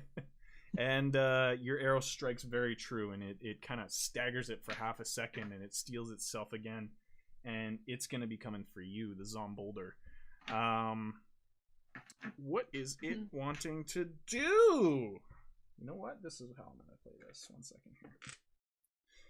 Oh. It blinks each of its eyes. All right, One turn each. Tarvok, I need you to roll me a dex save, please. As it turns its one hand towards you with its green eye, and it aims at you. Cool. So I'm proficient in dex saves, so it's +5. Okay. Do you have advantage too from the Hunter's Mark, or is that only Wisdom saving throws or whatever? That's only wisdom for perception and survival. I mean, this could be technically survival. 19 + 4 or 19 + 5, 24. Beautiful. All right. Different Good enough. survival. Let me just see here. All right, you successfully dodge out of the way. Which way are you going? So I still want to draw its attention. So once I see that it's focusing this one big eye, Mm-hmm. I just no, and I just run to the left. Okay. So I run further. I kind of run Back in to the distance archway myself. that you guys came into, basically. This is only a 30-foot diameter where the bodies are not piled up, by the Then way. yeah, so you I'm gonna don't run have a towards the whole lot of archway. space. So Okay. I'm drawing its attention, and it's away from everybody else for as much as it can be. Okay. It's one kind of hand holding the green eye. It shoots out a green laser at you, and basically skims past you as you roll and tumble out of the way off to the left-hand side of the room. It does shift a little bit towards you. However, all of its other arms holding eyes are still basically scanning everything else in the room. Next up, it is Bjorn's turn. You are at the top of this pile, looking down into the room. Okay, hold on. I need to look up what guiding bolt. Guiding bolt? Mm-hmm. Give me a second here. I can Google it for you. I already have it right. Okay, there you go. Books. Books. Okay, so I'm going to use Guiding Bolt. It is a flash of light, and it streaks towards a creature of my choice within range. It takes 4d6 radiant damage. And on the next attack roll made against this target before the end of my turn, my next turn, it will has advantage. Okay. Thanks to the mystical dim lights glittering on the target until then. So I assume that this guy is blinded for a bit since he's just eyeballs. So, well, you would need to still make your ranged spell attack in order to hit. So I need you to roll to hit, please. Okay. And we did talk about spells last time. Josh, the only thing that gets added to this is, and I think you mentioned this last time, is the spell casting bonus. Is that correct? You add your spellcasting bonus to hit, and then you don't add anything for damage. To damage, right? Correct. Okay, there you go. Well, I got 18 plus That 5. hits. That Yay. does hit. And then All I right. do 4d6 damage. Okay. Because I'm just going to have it as a level 1 spell. Well, yeah, that's fine. And before the end 6. of your next turn, the next attack roll made against it has advantage. That's a good thing to know. Cool. It's a pretty good thing. 14. 18. 18 damage. Holy sheep shit. Good job. Very nice hit, Bjorn. Are you going to want to do a movement? I'm going to go. Well, he's probably going to be trying to aim for me next since I made him blind. So I'm going to want to move. I think I'm just going to slide down the body, the pile of bodies. Okay. To like, we're like near-ish. Like, Tarbak's on the left, so I guess I'll just kind of go away from Tarbak and Vera in case it tries to attack me. Okay, so you're going towards the other archway, then off to the right.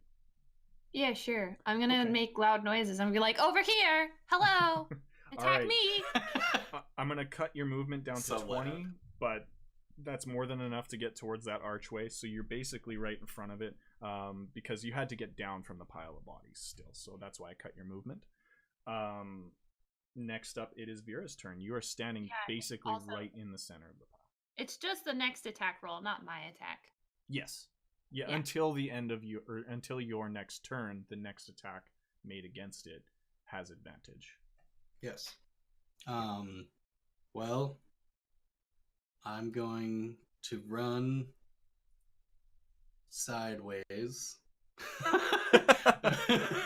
Choose Straight. one, Just Tarbok or Walking to the Bjorn. extreme. Wait, who's where? Tarbok's left, Bjorn is I'm gonna right. stand behind Bjorn. I moved away from you guys just so you guys wouldn't get hurt, and now you're just coming towards me. Yeah, pretty much. All right. So you go move in behind Bjorn. So I'm gonna get behind Bjorn, and then I'm going to hold Flu and Eco in both hands, and then create like an arc of lightning energy, and send it forward. And I'm gonna cast Witch Bolt. Okay. Which one? Yeah, which bolt are you Which- casting? Witch Bolt. Which is That's which? the name of it. And I get advantage on do. my ranged spell attack. So Yes. I'm like, that is a huge target. And I go and stand behind Bjorn. It is perfectly illuminated from that last attack. Okay, so I got 50, 21 to hit. That Yay. more than hits. Yay for advantage because my first roll was shit. Wonderful. All right, so you roll me a 1d12 lightning hit, I believe, correct? Yes. Goodness. Yes.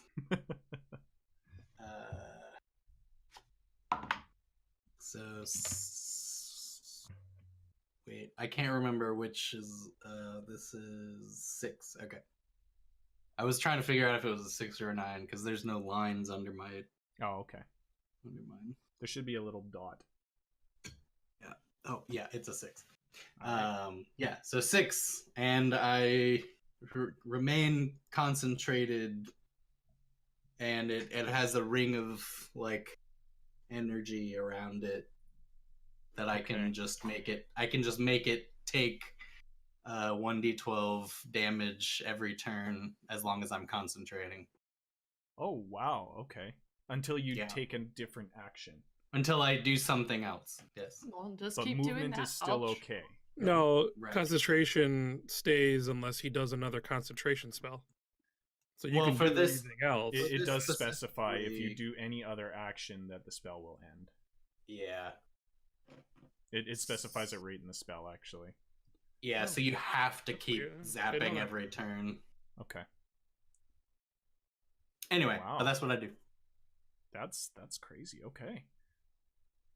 Oh, I should have done it at second one. It only Anyway, has a that was- range of that was- 30 either. Okay. All right. Wonderful. Perfect. Good hit. You did 6 damage, you said? Yes. Wonderful. Okay. Your spell just kind of creates this field of electric energy around it. As this thing is still kind of reeling from that guiding bolt, it starts to just kind of vibrate. You hear this kind of gross guttural come from the back of its strange mushed up humanoid mouth. Next up, Arthur. You have been behind a pile of bodies in a dark stairwell. You have heard the commotion. I'm not even going to make you check for that, but you have definitely heard the commotion. And you're standing there with Tim, unbeknownst to you. What do you want to do? Oh no, I suspect Tim's always there, no matter where I am. And if it's a creepy, dark place, I just stare into the darkest corner and I talk as if Tim's standing there. Every step you take. 'Cause I'm Also- a creep. Real quick, Yes. back to Witch Bolt. He has a Yes. bonus action he can do still, I believe. It's his I- action, I think. I don't know. I If remember you Witch have Bolt any coming up bonus before I was actions. reading about it. As long as you don't break concentration, you can do a bonus action, but still do Witch Bolt. Oh, Okay. yeah. Yep. Sure. Anyway, sorry, rule lawyering over here. No, you're fine. Damn lawyers. So, okay, so Arthur says out loud to Tim, nothing. And then he just turns around and Nothing. Says out loud, just stares. yeah, like he was Nothing. gonna say something because he suspects Tim's there. Maybe he heard a shuffle or something, but he's just kind of like, nah. He assumes Tim's gonna do whatever he has to do anyway. So, I want to do just enough to see the room. So, how much movement would it take me to peek About- over? About 5 feet up, I would say. Not bad. Okay, that's not bad at all then. So he peeks into the room. Nobody's taken damage that I can remember in the combat, but Correct. the thing, right? Yes, correct. Okay. How dilapidated does this thing look? Like on a scale of 1 to 10, how hurt does Like it look? on a hit point scale. How many does it look like it has left? On a scale of 0 to 72. But That's in a my joke. descriptive way. But in a descriptive way. Like, does it On look a like s- it's On a falling, scale of like- 1 to 243. No, I'm just kidding. yeah? Oh my lord. Yeah, no, I'm kidding. Right. I would say that you don't really notice too much. You can see that it's engulfed in this electricity, and you can see that it's got an arrow stuck in it. But other than that, it's kicking. Okay. For lack of a better term, it doesn't have any legs to kick with, but it's kicking. So, in the flavor of I don't know what you would call it, flavor to the spell, Arthur yells out, "Tarvok, you've been working out," and he's gonna cast Bardic Inspiration on him. Yeah. Welcome to the gun show. Yeah. So, The bow show.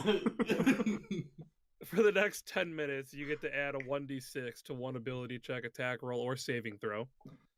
This can be added after seeing your roll, but before knowing the outcome. So, a little bit of meta knowledge there, but based on your stacking skills over there, I figured that was the best way to do that. Okay. So that's my bonus action. All right. As my action, I have Okay, I been got eating more. Arthur winks at that too. He's just like, "You got this." Then he's gonna look over at the floating shit show. He just goes, "My God, you're ugly," and he's gonna cast Vicious Mockery. Beautiful. So he's got to roll a saving throw, Wisdom 14. Okay. 13. Yeah, he's So- upset. Yep, he'll also have disadvantage on its next attack roll, Okay. and he takes 3 damage. Ooh. It is psychic damage. One of the hands drops an eye. You could so you as Tarvok's talking about how frequently he's been lifting his flask lately. How strong this Oh, is that lifting what they call drinking it? arm is. You then turn and tell this thing that it is super ugly, and you could swear that the little plop of gray goop that came out of its one large eye might be an actual So tear. Was Arthur- that a tug toner I saw in your backpack? Arthur slides back down the hill so he's like out of range or line of sight of this beast, and he just goes, "I think I insulted it deeply. Tim, I believe it is your turn. Do something fiery." There you go. Tim, what do you want to do? Tim's gonna creep up to the hole and remain silent.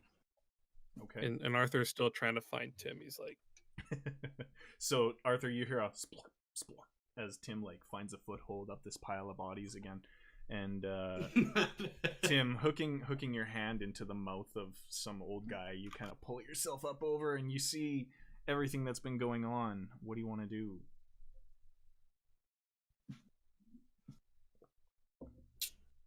Those chandeliers you said, were they crystal or were they glass? They are crystalline chandeliers. I mean, they're being held together by like wrought iron, basically. But there are tons of crystalline pieces, very elegantly displayed from these chandeliers. Well, I think Tim is going to tear off perhaps a hand or something off of one of the many bodies that may possibly be around him. Okay. Cast light on it and throw it up on top of the chandelier in an effort to illuminate the room. Wow. Okay, so in kind of patting around this pile, you notice a half of a shin and a foot laying there. And you definitely turn into a makeshift boomerang. All right, you cast light on this limb. I'm gonna need you to roll me a 17 or higher dex check to try and lodge it up in that chandelier, please. I feel like I shouldn't be telling him what the expectation is. No, I'm just kidding. Usually not supposed to, but hey, you're the DM. Well, that was I like actually a to 17 on the nose, so All right. Nice. 15 plus 2. Okay, so you launch this glowing leg up onto the chandelier, Very strange. and all of you see just this wonderful shower cascading down of light and rainbows and just beautifully refracted glowing light around the room. This was more or less in an effort to blind or disorient the thing. Okay. It definitely takes notice with one of its eyes. Would you call it a golden shower? I think I might. But it is more multicolored than anything from these crystals up top. As you do It's so, what happens when a man who is very prideful pees on another man. Truth. Also, did Tim put on his purple shades before he did this? So he like puts them on and then throws the light up there. He's invisible. No one can see him anyway. Tim, is this what? Break a leg.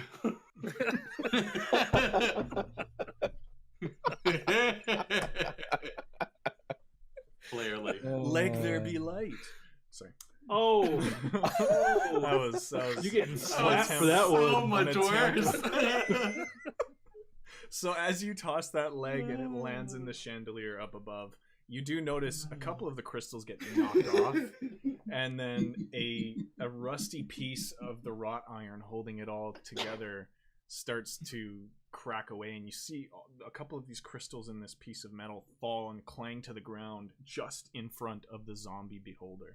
And it all just kind of smashes down to the ground. A couple of the crystals shatter apart a little bit, but yes, this room is now totally Josh. lit up. I'm dying. Please don't. Dead. I'm dead.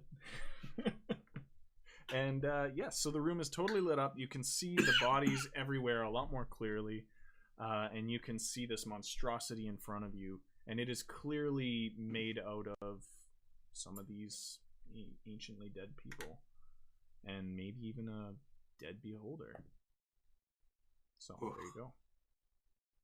So what you're would you saying like is to- bodies are great for architecture. Exactly. New business plan.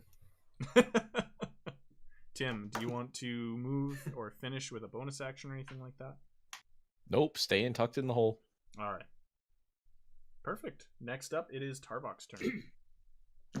So after Tarvok is done taking in the gun show, The bow show.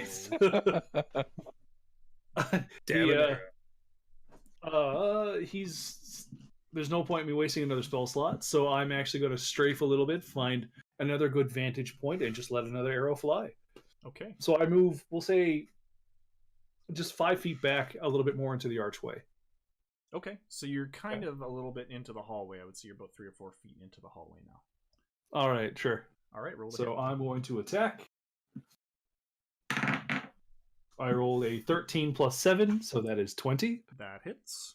Okay, here we go. All right, so this is So how I many get dice do you get now? 2 d8s, Mm-hmm. 1d8 plus 3, 1d8 for Colossus Slayer, and 1d6 for Bardic Inspiration. Jesus. So the first one is an 8 plus 3. So I don't 11. think you can use your Bardic Inspiration as damage, though. Oh, Yeah, it's only a 2 attack, but you still have it if you don't use it yet. oh, good. Okay, Yeah. I believe it lasts Alright, like 10 minutes or something. fine. So 11 plus 5, so I hit for 16. Still pretty good. Oh no! I get a D6 because For of Hunter's Mark. Yeah, there you go. And there's Oh my another good 6. Damn. 22. Wait, what? You crazy. Nice. No, Holy crap. Yeah, 22. Yeah, no, your math wait. was on. Oh Nope. my god. 8 and 3. Yeah, was 11. 11. Then you said then- 4 and 6, right? Oh yeah, okay. So 21. 21. Yeah, there you go. Yeah, simple maths. My lord. Basically 22. I mean, just it's the same thing, right? We'll round it up. You know? Same thing. So I ready the arrow, and Tarvok's feeling particularly terrible about himself. So he goes, "I'll see you in hell," and he just lets it go. All right. Tarvok He's- fires a he- 50 caliber arrow. He's really bad at smack talk. Yeah. Your arrow strikes like basically right smack center of its massive eye, Ooh. and you did a lot of damage there. Good hit. It is now Bazomber's turn. Now I'm gonna come up with a new name with it every time, hopefully. Bazomber is pissed, and Bazomber now has disadvantage on its attack, but it's still gonna try for Tarvok, and it turns its blue eye towards you, and I need you to roll me a Constitution saving throw, please, as you are basically engulfed in an unavoidable cone of just blue haze, it seems. 15 plus 3. I got an 18. 18. You also have the D6 you can add if you want to use it from Yeah, Bardic no, that- Inspiration. I should be fine. I'm going to save it for a really bad throw. Good Alright. idea. You feel your joints in your body start to lock up a little bit, but you kind of power through it, and you kind of shake off this feeling of not being able to move. I've had hangovers worse than this, you bloody eyeball. All right. Crack all your joints in your whole body at the same time. Who needs a chiropractor?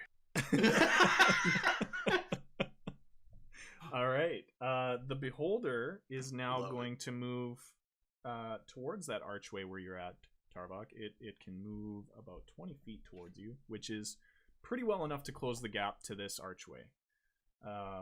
It is now like right in front of you. You can basically smell the goopy eyeball on it. Yeah. Taste it. You Stick can my make finger those out. things. Oh, tapioca. Bleh. Not a fan. Tilapioca. All right. Bjorn, what you gonna do? I'm gonna go hit it with my hammer. Okay. And there we yep. That's I'm gonna the run. thing. I Okay. got it. I got it. Smash. 20. Jesus Christ, people! Yeah. He has nothing Take to it do down. with It ain't You just will me. not touch my Tarvok. it. Holy crap! What's with your guys' rolls? I need to come up with bigger fucking challenges. All right, Don't, because then we'll roll 1s and 4s and we'll Yeah. lose. and then I'll kill you all. No, I'm just kidding. All right, you. What am I gonna do with that? I will let you roll damage twice on that. Sweet. Can I also move him a little bit to like the side since he is in front of Tarbok? I want to move him just enough so that way Tarbok can escape. You know what? If you're okay with foregoing the double roll on damage, I will allow you to knock him away 10 feet in whatever direction. It's cool because I rolled an 8 for damage plus +4, so 12 Okay. damage, and now Tarbok has an escape route. All right. You knock this Zombo back towards the opposite body pile, and it basically spins through the air and rights itself again and looks at you all. And you heard a sickening crunch as you did it, almost like you were cracking skull on the inside of this thing. And yeah, next up it is Vera's turn. You no longer are standing behind a 6'5" wall of meat. Oh, dang it. I really enjoyed being back there. Whoa. Especially since she's so short, just seeing like the case of the Amazing meat man. glutes.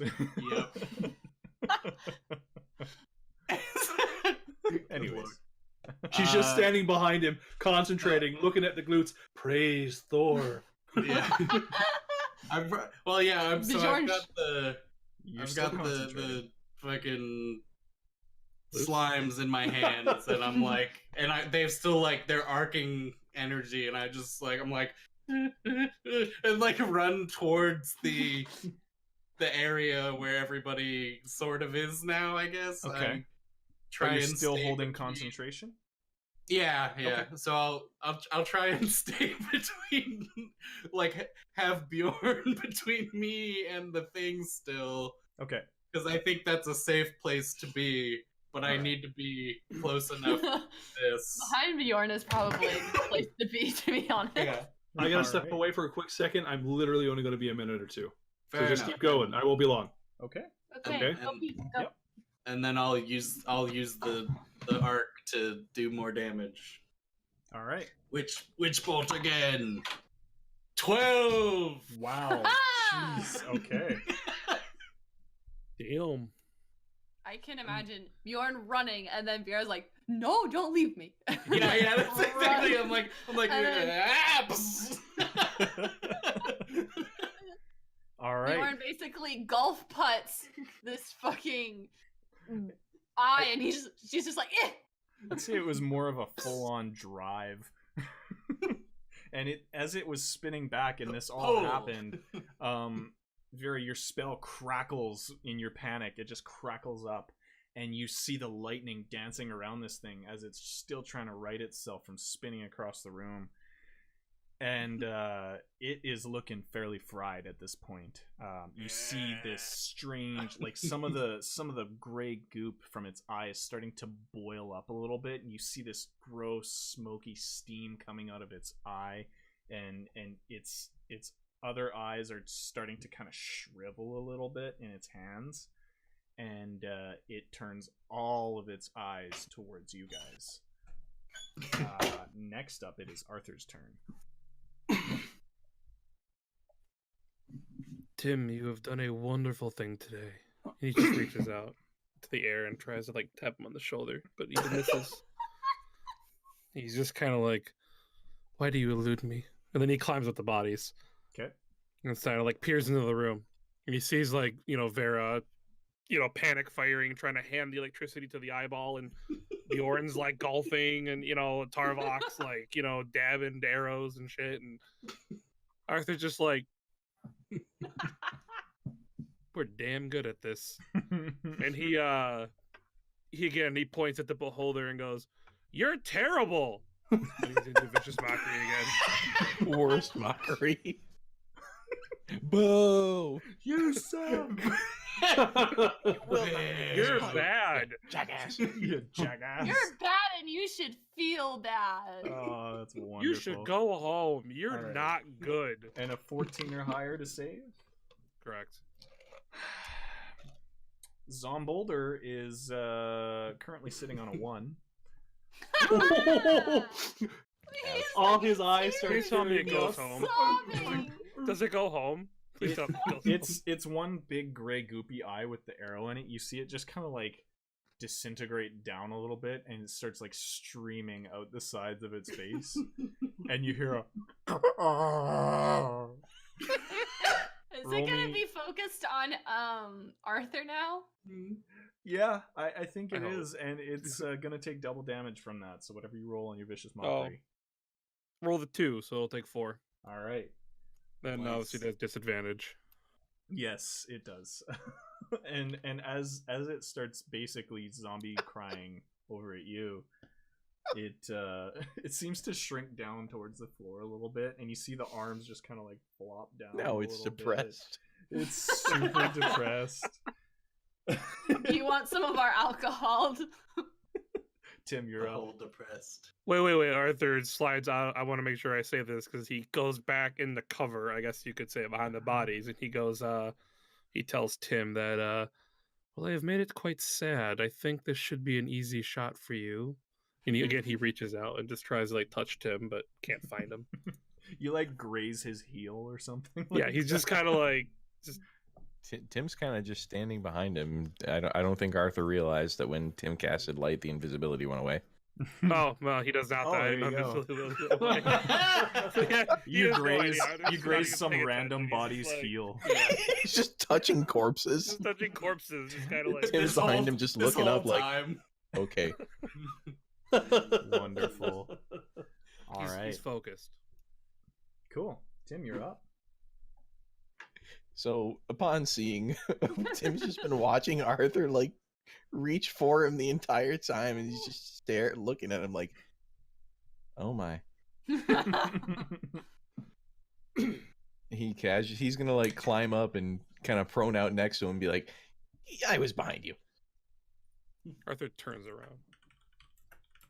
Prones out next to him, extends his right arm, and he's going to cast a sniper firebolt. The sniper. Firebolt from the prone position. Not to be confused with a shotgun He's got a blast scope in firebolt. his hand. Arthur is his spotter. We have a slight breeze. 25 from the meters. 25 meters. The air vent from the AC is on. Aim 2 degrees to the right. There's a And, small let it go. ventilation shaft at the base of this structure. All right. Oh, Bjorn's there though, so that's going to create a weird draft in the room because he's so large. It's about the size of a womp rat. Bjorn's dead. Ha ha. All right. Tim, roll the hit, please. That is a 15. Okay, that does hit. Roll me some damage. Woo. Yay, D10. You American, get off the metric system, or join the metric system. Get off of it. Okay, I'm already off. Join the metric system. I'm already off of it. Done. I'm bad at geography and words. I never said I was a smart man. did I? Listen, geology might rock, but geography is where it's at. Can you just stop? I'm sorry, what's your turn of phrase? Can you don't? Can you don't? And you don't. All right, what was your damage, Tim? 6. 6. Okay. Now, 1 second here. And while Tim's hand is out casting this bolt, Arthur's hand is slowly being placed on top of Tim's hand. Still a better love story than Twilight. And then he touches the top of his hand and he just goes, got you. What Tim doesn't know is that in his hand was like just this pile of just nasty old discarded flesh. All right. That's it. Sets it on top of his hand. Just leaves it. All right, so Tim's, your fireball kind of goes into the gap at the top of its eye where it's been kind of melting down, and you just see the inside of it kind of explode into flames, and the smoke and the fire kind of clears for a second, and you see this thing floating there, and it is enraged once again. And it is got basically smoke pouring out of the top of its skull. Next up, it is Tarvok's turn. Finish it off, buddy. That's gross. So I just take a few steps back. Just die already, and I just let it go. Okay, roll the hit. Where's me big die? Remember, you have bardic inspiration. If it's That's 17 plus 7. oh, okay. 24. That Good hits. Here comes 2 d8s and a d6. Are you ready? Jesus. Have we Yes. missed yet? 4 plus 3, so only 7 on my first roll. Alas. 1 on my second d8, so all of 8 damage. Okay. 6, 14. All right. Still a lot. Still not bad. Mm-hmm. Your arrow. It seems to strike through the back, basically where Tim just hit. It strikes through the skull, and you see one of the arms holding one of these eyes. We'll call it the blue eye, the one that aimed at you initially, Tarvok. Sure. And it just seems to like explode out the back where your arrow hits, and the arm just flops off of it, and this thing just kind of plops to the ground. Oh. And you hear a big and it is not moving anymore. I'm gonna hit it. Sure. Fair enough. Go ahead and hit it. And then we'll send it to Bevington. No. 19. You. I'm gonna hit it for 11 damage. For good measure, you go Just up in and case. you just smush another one of its arms deep into the skull of this thing, and it does not respond. It is. It's dead, toast. everyone. It is sufficiently toasted. Gonna And the grab arrow's like- Tarvok's arrows, toss it at him. Good shots. So this is the weirdest thing I've ever done, and I'm gonna need a Shower. well, yeah, but a really stiff drink when we get back. If we get back, I mean, if there's another one of those things. I believe Tim is buying. Oh, That sounds about right. what's All that, right. Tim? You said you're going to buy, or you're going to let Bevington take a what I guess we'll call it a Bevington in your hat. Gross. Terrible. Okay, Okay. I'm Watch your gonna go to over the body pile now. Okay. Tim and Arthur. Give me 1 second here. Uh-oh. 1. About to get kidnapped. Yes. Can I scream? Go, ah! The guy's like, I get taken away. Ah! Just fades into this. Ah! Sorry, just give me 1 second here, please. I just need to read some stuff. My safe word is banana.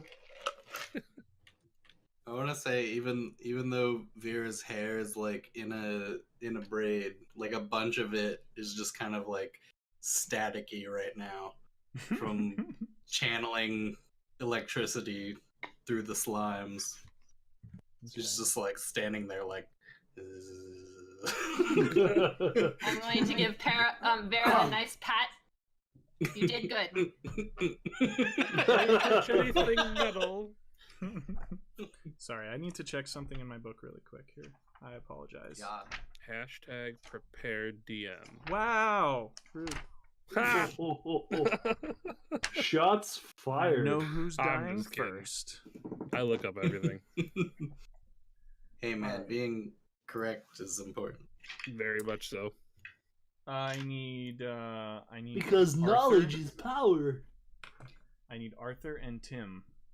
Please roll me Ah. Constitution saving throws, please. Oh, thanks, sweet hell. It's a 19. Thank God. 18. Okay. You fuck, I wasn't counting on you both getting that. Very well done. You both get this Win the game. strange flicker where for just a brief second it's almost like a flashbang goes off, but you lose your sight and you lose your hearing just for like a half a second. And when it all comes back, on the staircase behind you, you hear, "Well done. Oh, it's you. God damn it. I think I'm dehydrated. I immediately start playing my flute. And Oh my god, make Darius dance! Immediately. I hear the voice, my vision comes back, and I start fucking playing it. Just, well, I just start playing that the fast. flute. before that happens, yeah, you all do I need have to the roll tiger. initiative. That was his surprise round, but you all need to roll initiative. You guys Oh don't god know. damn it! Are we even like? Is that are the people below even aware at this point? Though? I don't think Like, so, actually. I think it's am just the other clearly two. not aware Yeah. of my 1, you still have bardic inspiration. but it's +3. Well, then you can roll a d6. I mean, I got a 20. Not a natural 20, but still a 20. Whatever. Rolled Or an becomes 11. Part of the, Do you mind screaming, one of you? All right, hold on. So I'll use my bardic inspiration on that. I got a 6 from that, so my initiative is 10. That's not bad. Mine's 11, so there you go. Tim done got the 12. Sorry, one half a second here. Half. Damn. Or ha. Ha. Half of half. And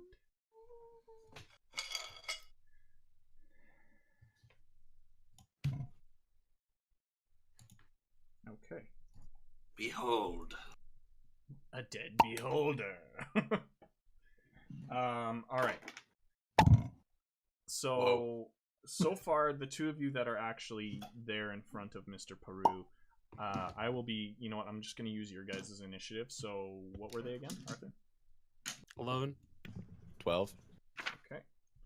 So it's going to go Darius. It's going to go Tim. And it's going to go Arthur. All right. Darius is going to begin. And for a second, he seems to regard you guys, and he says, I am quite impressed with the fact that you both so easily resisted my blind and deafness. I have an offer if you're interested. And he's holding this glowing energy in his hand at the ready. Arthur's got his flute in his hand. Woo! Staring. Just waiting. He's gonna go play Danielle Comes Down to Georgia. And that's what Darius says to the two of you standing there. Go on. He turns very pointedly to Arthur, and he says, we would enjoy if the two of you would help us take care of the other three and collect them. If you do this, The yarn. if Sorry. you do this, I will give you your friend, I'm assuming is who you were speaking of before, and the two of you and your friend can leave here unscathed.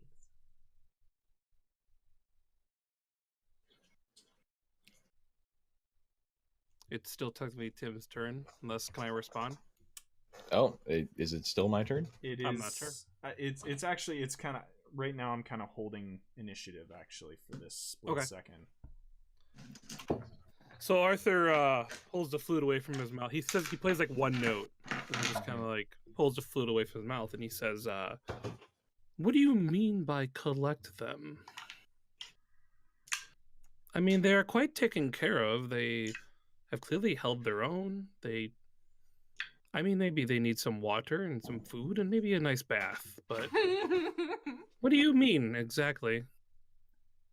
As you can tell, I'm sure you've noticed that many of my previous and, we'll say, slightly older experiments have not been as successful as I might hope. I will give you this offer.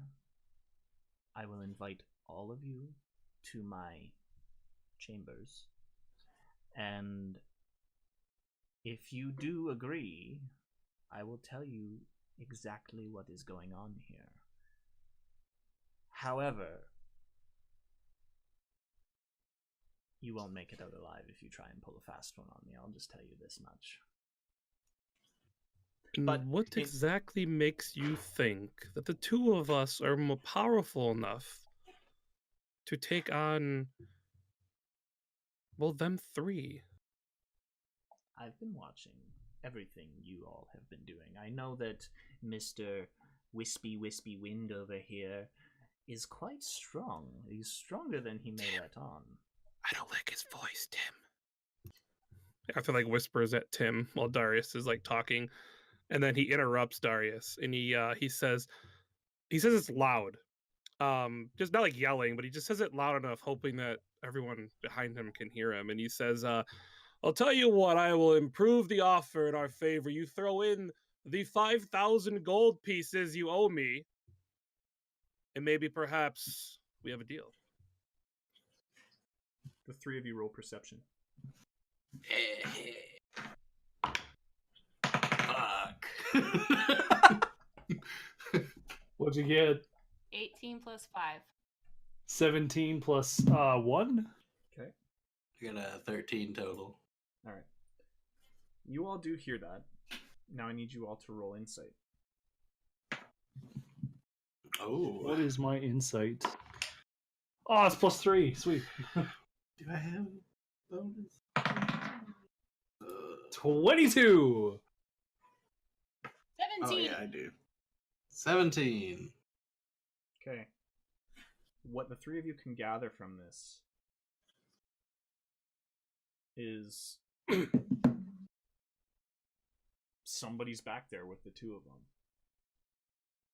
Well, I can already infer that because he said 5,000 gold pieces, it's probably the big baddie. I think the Yes. only person who really wouldn't understand is Vera. Mm-hmm. And while you do infer that, you're not quite sure exactly what Arthur's getting at when he says the sweeten the deal part. But you do notice that he's talking to what could be Darius. All right, well, We can't stop them. no, so I ready the arrow and I nudge Bjorn as hard as I can. Okay. And I look at Vera and just do like magic hands. Splorp. All right. And so we're going to cut back to the other three on the other side of the body pile there. And Darius, he kind of has this unamused smile on his face for you, Arthur. And he says, "You're not making this any easier. Let me revise an offer here, then. I keep the boy, I give you the gold, and you give me the remains of Melinda that I so hastily left behind." We already repaired Melinda, so it's like perfect condition. That's gonna blow his mind. He doesn't know that. Wait, he says he keeps Mason, gives me the gold for the doll. Mm-hmm. Is there a dog? There is. That is Someone's disturbing. dog is hacking. And Arthur's a little caught off guard from this one. And he pulls out the doll. Just a little bit. Just enough to show that he does in fact still have it. Okay. He kind of Is- like looks at it. Is it enough to show that it is intact more than he might think? Yeah, I mean, I basically pull out like the head and the hair maybe, and then like Okay. a little bit of like the arm, and then just kind of like I put it back in my pocket, Okay. just enough to show that like I do have it. You do see his eyes just widen as soon as that happens. You see him just kind of, his nostrils flare and his jaw clenches a little bit. And then Arthur says, upon seeing this, it's almost like okay, that's actually cool to know. Okay, so what he says in return then, and he's attempting to I guess, strike this deal. He says, clearly we both harbor something that is of great importance to the both of us. I feel as though we have wasted each other's time. We could have solved this problem up onto the desert. You have something we desire. I have something you desire. You've already admitted that clearly we are a formidable force. Whether your intentions are evil or good or pure-hearted or not, well, that isn't as much of a concern as it is to getting our friend back at this moment. I mean, it sounds like we already have a deal if we simply swap what we desire. Roll me a persuasion.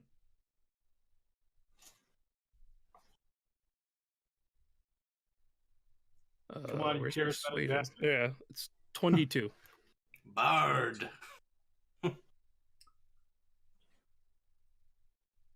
Darius steps back a little bit, and he seems to just kind of stroke his long, thin beard a little bit. And he seems to come up with a plan. Uh-oh. And he's still holding this spell in his hand, I do want to remind you.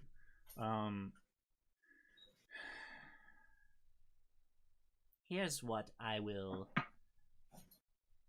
counter offer. Counter offer. Darius. Arthur kind of like does one of these, like. And you see for a second, he kind of steps to the left, and he looks over to where he just was, and he says, I don't. But we've worked so hard on this one. and he steps back once again. He looks back, and he says, Shut the fuck up. I'm trying to work here. he kind of dismisses the one Darius that was just talking to him. And he regards you again. He says, You make a very persuasive argument. It is true. Melinda does mean quite a lot to me. Who is this person that I'm working with that you want back so much?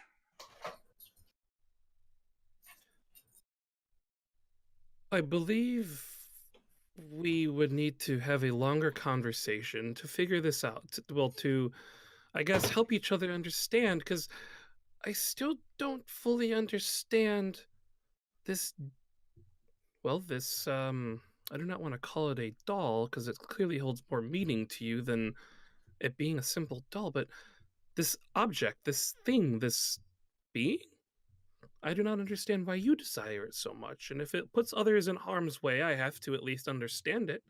So I think that maybe we should get out of this disgusting place you seem to call a lair, and maybe we should help each other understand okay. more of what our goals are. At this point, I'm just going to say that the rest of you have kind of inched a little bit closer to the opening, and you can kind of hear the conversation that's going on now. I should say Arthur's also walking a little bit closer. Not like a lot, but he's like taking a step or two forward. Mm-hmm. Like kind of each time they have this conversation, because his body language is that of like a conversation. He's relaxed. He's trying to like, yeah, build a rapport. Okay, Darius does notice this, and he has taken a couple of tentative. He's trying to keep that gap between you two. And this is what he says. Now, I do understand that long conversations sometimes are necessary, so I'm going to try and keep it as quick as I can, and maybe when I tell you my story, you will understand this. But here is what I will tell you, and then at the end, I'm going to give you my final offer. If you do not accept, then I will have to either kill or collect the rest of you, but if you do accept, I am a man of my word. I do not lie. I simply withhold information. I will tell you this much. I collect specimens.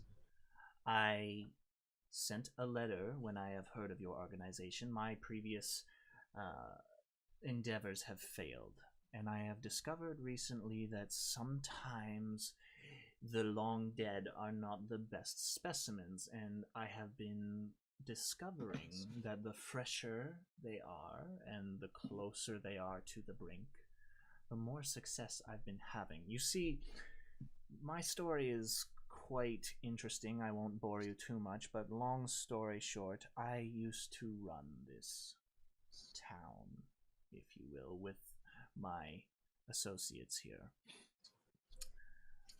We may not have seen eye to eye with the rest of the town and the council, and they decided to try and overthrow the five of us. Now, I'm not going to get into politics, but long story short, they kidnapped my Melinda. And they killed her. And you see his face drop.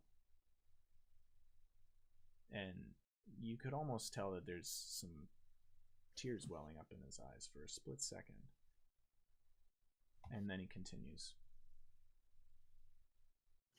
I exacted my revenge as one would see fit. It is a dish best served cold, as you've noticed out in my ballroom. And I've been trying to find ways of bringing her back. What they had done to my little Melinda was monstrous.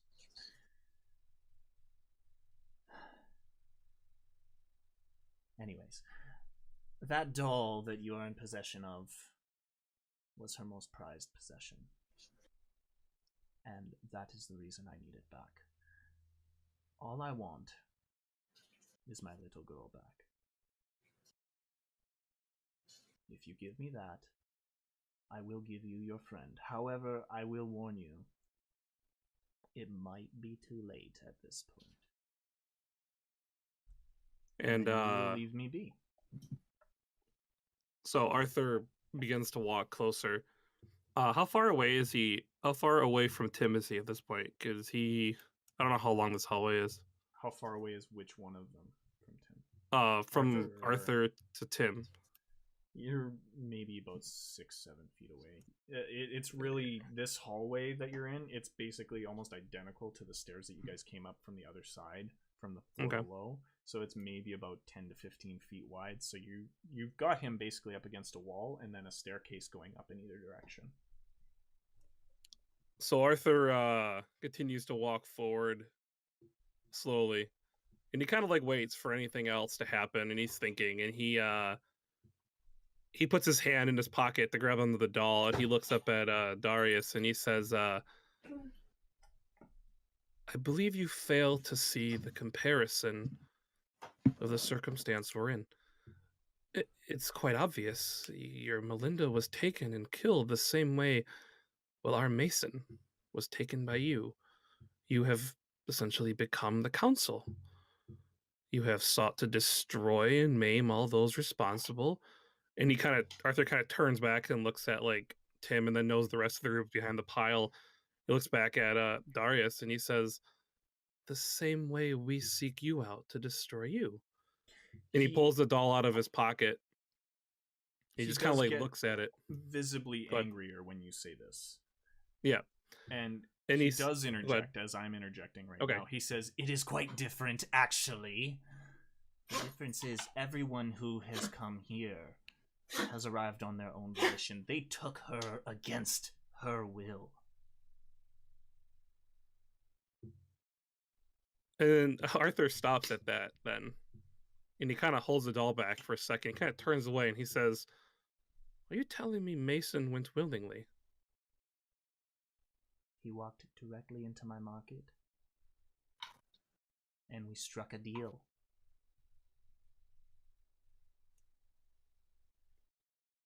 Which was? I don't discuss business between parties with other people.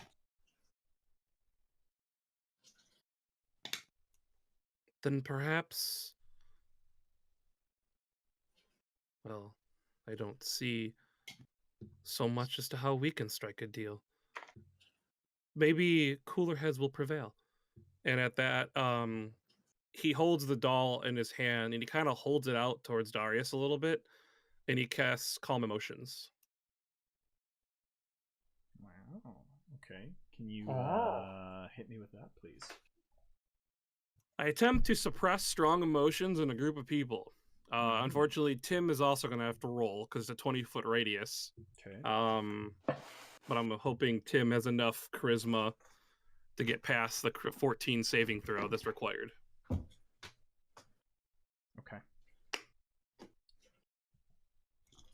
I will roll my save. Oh, wait, hang on, wait. You can make a target indifferent about creatures of your choice. Oh, no, that's okay. I can't pick and choose. It looks like it's everybody. Okay. Either way, it's a 17 plus 4. Okay. You're good then. Okay. You said a charisma, right? Yes. Okay, I'm just going through his stats here really quickly. I want to make sure there's nothing Sure. else that I'm missing.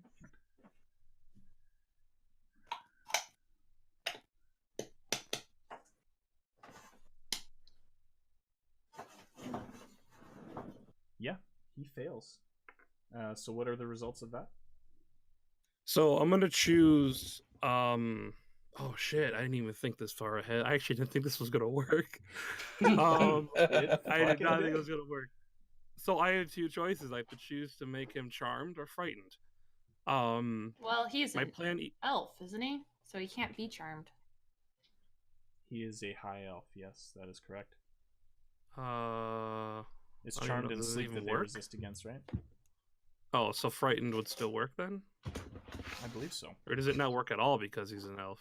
Oh no, this is a magical action though. This isn't a regular effect, so it's still. And I know with elves, there's like it's a certain element of charm that they're still susceptible to. It's not all charmed effects. Charmed is Advantage what it versus is. being charmed. Magic can't put him to sleep. Yep. And charmed is a specific condition. Being frightened is different than being charmed. Well, is it just charmed to put this? Is it charmed and asleep? Or then that we said? Yep. Charmed and being put to sleep by magic are two different. Oh, by things magic. that- Okay. Yeah. Well, this is like, I mean, it's just calming his emotions. He just can't have anger. You're not really charming him, are you? You're not forcing him Well, to I do can anything. frighten him. Yeah. What is So I the, can still frighten him. Calm emotions is what it's called. Yeah. Sorry. Yep. I will double check. It's a level 2 enchantment. You attempt to suppress strong emotions in a group of people, each humanoid 20-foot radius. Yep, okay. You can suppress any effect causing a target to be charmed or frightened. You can suppress any effect causing a target to be charmed or frightened. So if he was charmed, you could suppress that. So you're not charming him. Oh, so you have advantage on saving throws against being charmed, so he can still be charmed. He has advantage, but magic putting him to sleep is one thing that elves can. There You you go. can't put an elf to sleep, so he can be charmed. He can be, and he's not at this point anyways, but what it's saying is if somebody casts Charm Person on him, you could use Calm Emotions to counter. Oh, okay. So I'm using the spell wrong. I read it wrong. Yeah, so Well, it's basically... Well, this is still a great spell to use on him Yeah, because you're going to absolutely. keep him from being angry. Yeah, he's definitely not going to be pissed okay. off at this point. This is still a great tactic. Gotcha. Okay, all right. So we're going to keep it going. Okay, All right. so Well, it's too late because it So happened charmed, then. anyways. So he's not charmed. All right, perfect. No, but he is indifferent. but he's not angry. He's not pissed off at you at this point. You see him just Okay. relax and just kind of stare at you a little bit. Okay. Shit. Now I And he lost the train of says, thought. "Well, cool heads." He says, "Cool heads are definitely a good thing to have when debating and discussing a deal. Yes, you're correct. My apologies for the outburst." And Arthur says, "Well, it wasn't warranted, the outburst. I'm glad to see that you have been able to understand where we come from on this. I think maybe you are still failing to see the comparison between what happened to you and what you have done to us. So what say you tell me the condition of Mason? You say he may not be all there anymore, or simply tell me the terms of his deal, so as though we can have a third-party amendment to the offer, to the deal that was struck between the two of you, and then all three parties can simply be on their way, you with your beloved Melinda. Also, bonus, we will most likely leave you alone as long as you are not, destroying civilizations. But then every Mason comes home and, well, all three parties win. Your deal has been struck. You have done your test. You have done your studies. I imagine you have a lot of information as to why it worked with Mason.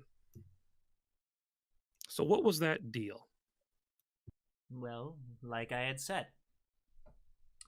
you give me the doll, I give you your friend, and you leave me alone. I will not force you to collect the remainder of your friends anymore, because you clearly are not going to go with that plan. However... But what was Mason's deal with you? Well, Allow me to amend it in your advantage. I may not be making the deal that you would like. However, he was not as eloquent in discussing terms as you are. He's not as direct, so the deal did not end up in his favor, in his interests maybe. However, a deal was made and a deal is being upheld. And I am actually going against my best practices of being willing to renege on that deal with him in order to strike one with you, if that makes sense. But I am already telling you, and I have warned you, he will never be the same. Then it sounds as though we must make sure our trade is at an even circumstance. So you give me the condition of Mason, and we will make sure Melinda is returned to you in the same, if not maybe slightly better condition. And then he kind of makes it a little more obvious that Melinda, I guess, may have been repaired a little bit, and the doll looks as though it's, maybe in the condition it was when we found it, or however that repair would have worked. He kind of smiles a little bit more when you show him this, and he says, well, the ace up the sleeve. My goodness, I'm not complaining. You are a cheeky one. I'm assuming it was your friend here, and he looks over at Tim. Tim's like, hey. Arthur doesn't turn around. He stays looking at Darius. Okay. And Darius continues on. My deal stands. You may have the boy back if you leave me in peace after you hand this beautiful little item over.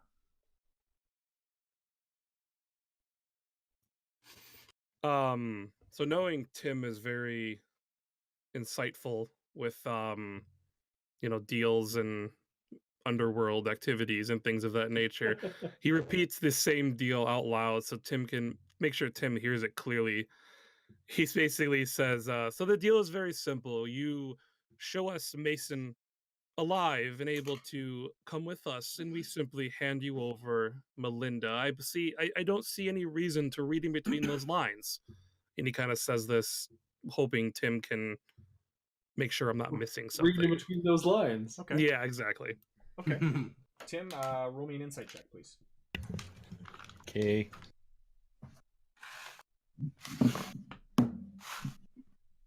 Where is it?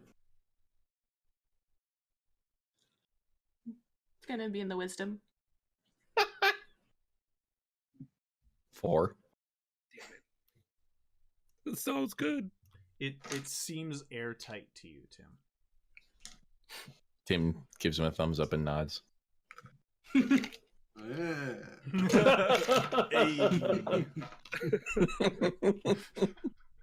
Arthur looks over at Darius and says, it seems that we have a possible agreement that has been struck, but however, how shall we make this exchange? I would suggest you bringing Mason here to us now, or perhaps a more nicer place to make this trade. We don't need a contract or anything. All that's required is a simple handshake, and I would ask that just the two of you follow me to my quarters, please. Oh, tell your that sounds like a companions trap. out back that they can wait here, and I will return you to each other when we are completed in our exchange. I am a man of my word. It's like I say, I do not lie, but I don't want 5-on-1 right now. I would simply ask that you allow me to leave Melinda with my friend Tim over there, and I will simply go with you on my own to verify Mason's integrity. And then we will simply travel back here and make the exchange. Roll persuasion.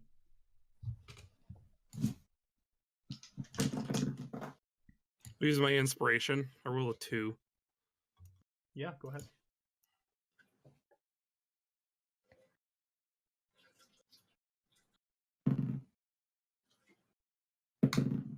You've held on to that inspiration for an entire episode, I think, too. Good job. Yep. Well, you gave it to me like I think last episode, and I'm finally using it.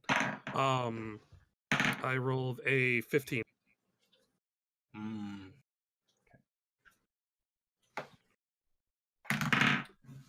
Who is rolling this? He looks at you with a very intrigued regard, and he goes, You're very, very good at throwing curveballs, but I do suppose that seems fair. and he kind of nods over at Tim, and he says, If you truly char her, I will have your head on my table for dinner. Oh, Darius, we've already established that we are much more formidable than this. And Arthur just kind of holds the doll up behind his back and kind of waits for Tim to come up and grab it. But he does not take his eyes off Darius. Okay, Tim? Tim follows suit. All right. And then at that, Arthur kind of was almost like goes to put his hand on Darius's shoulder, like, all right, let's go, bud. You know, just kind of like two pals walking down the hallway, you know, like. Yeah, and Darius Two definitely dudes keeps... in a hot tub 5 feet apart. because they're not gay. Terrible. And Darius definitely keeps that gap between you guys, and he seems to flinch a little bit when you do that. And he says, I see old habits die hard, am I correct? and he Oh, kinda well, it's been a chuckles to mighty his- long day. He chuckles to his little dark joke that he just made, and he leads you up the staircase, and it doesn't really seem to be any particular direction. He kind of looks both ways, and then he leads you up to the right. And as you walk up into the room, you see a very nicely appointed living quarters.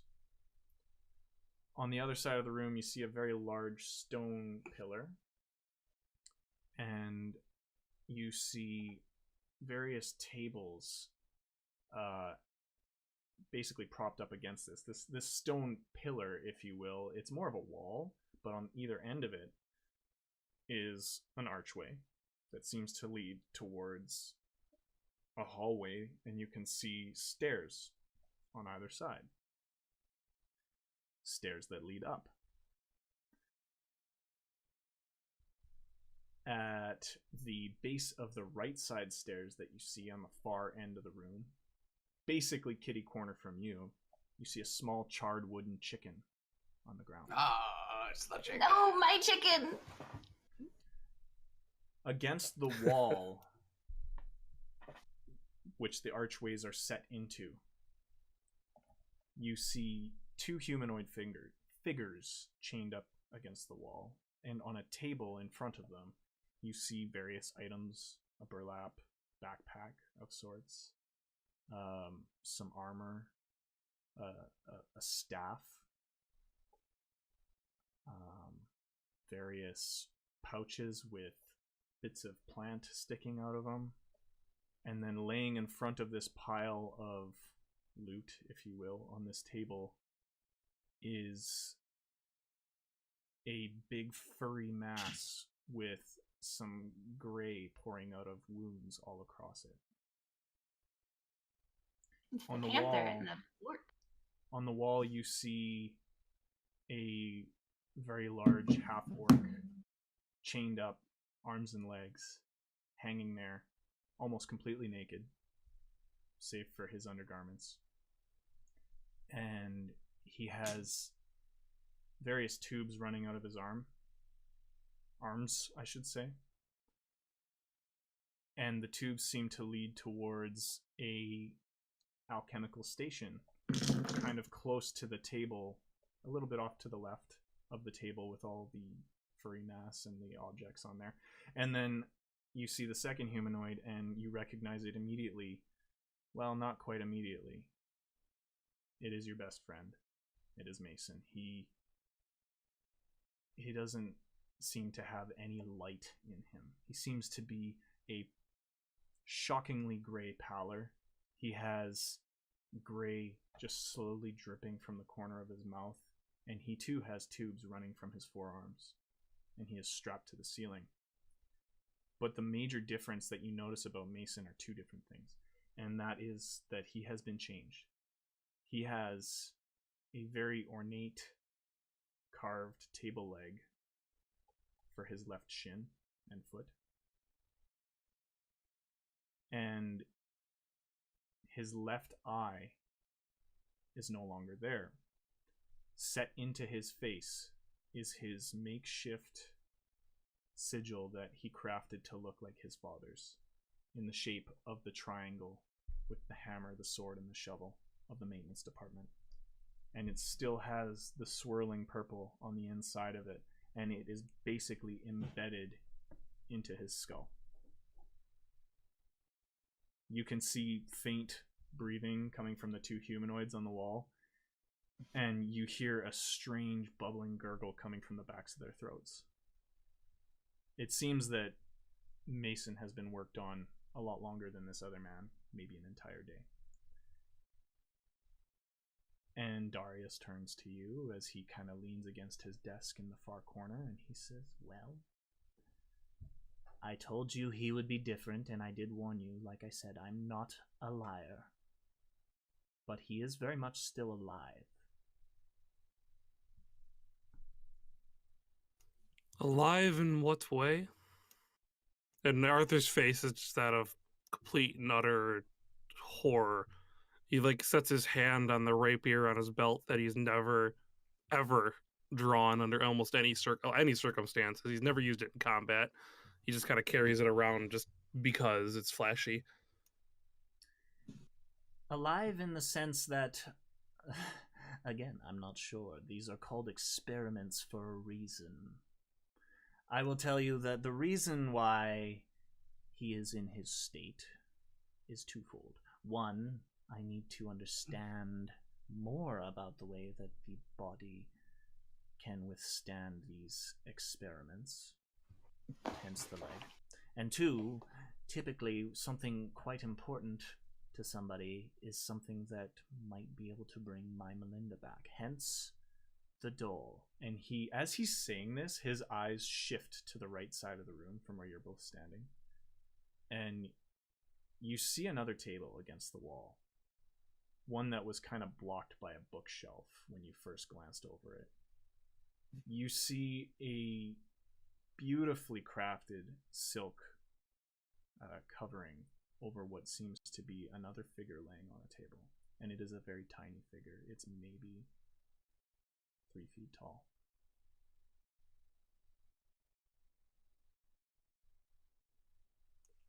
What is the department's stance on like this type of experimentation? Like, is this the same stuff that the crazy guy experiments with in the cool items room? You know what I mean? Like, is this like a normal thing, or is this like, what would I know having working there for 8 months? It's not something they would do, but is it to be upon, fair, or is to be it fair, this accepted? contract isn't something that Gloriero had approved in the first place. This is something that Mason chased himself. This contract, this letter that Darius sent to the organization when he had heard of it, was never approved by Gloriero yet. So Arthur is gonna look over at Darius and listen to what he explains, and he follows Darius's eyes across the room. And he's gonna walk up to Mason. Mm-hmm. Oh, hear a lot of noise. I do too. Someone doing laundry? That might be my AC. I'm sorry. It's okay. Nope, no worries. Right. So when I hear a mic click on, I always want to pause. So he's gonna walk up to Mason. Okay. And Arthur's gonna kind of like lift his chin a little bit and try to like make contact with his eyes or whatever's there. Mm-hmm. And he just says, first he says, what did you do? And he says it like out of anger, and he kind of immediately calms himself, and he says, explain to me what comes next. He just kind of like waits. Is he kind of saying this towards Darius, I'm assuming? No, I'm saying Arthur's saying this to Mason. Okay. His eyes are almost... They're not closed. Sorry, his right eye, seems to be just kind of blankly open. You lift his chin and kind of lock eye with him, and you notice that it's not the same brightly hazel-colored happy eye that he had before. Was it hazel or was it blue? I can't quite remember. I think we're gonna say it's hazel. I'm gonna make hazel a blue. decision right now. Hazel blue. Yeah, that's a thing. Has blue. It doesn't have the same life and happiness that he used to always have. It's almost glazed over with this waxy, goopy gray.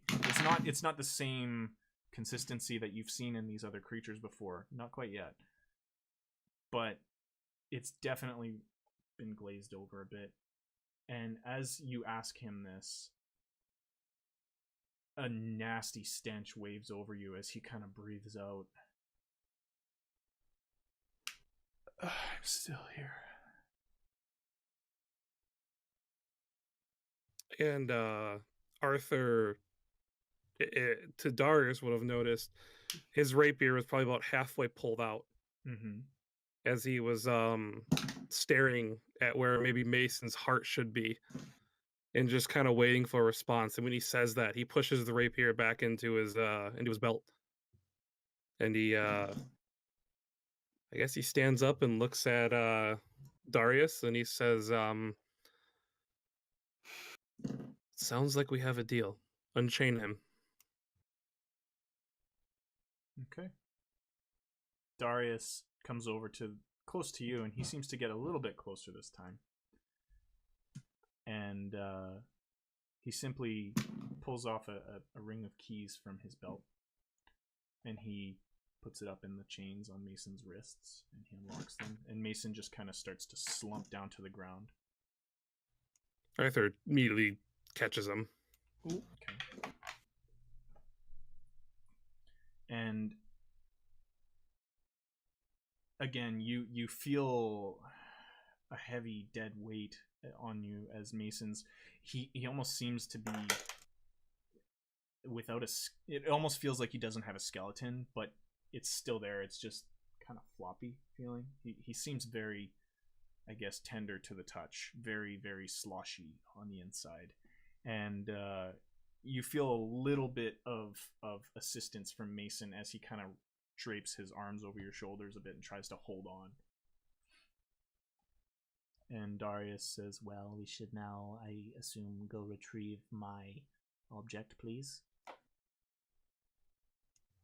It seems that this is the plan. And he whispers to Mason. He says again to him, tell me, he says, tell me what comes next. What was this deal that you have struck?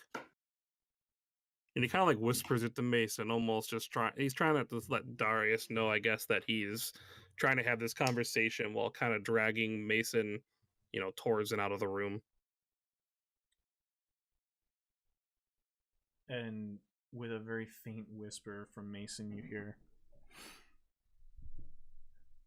he was gonna keep collecting you if I didn't offer.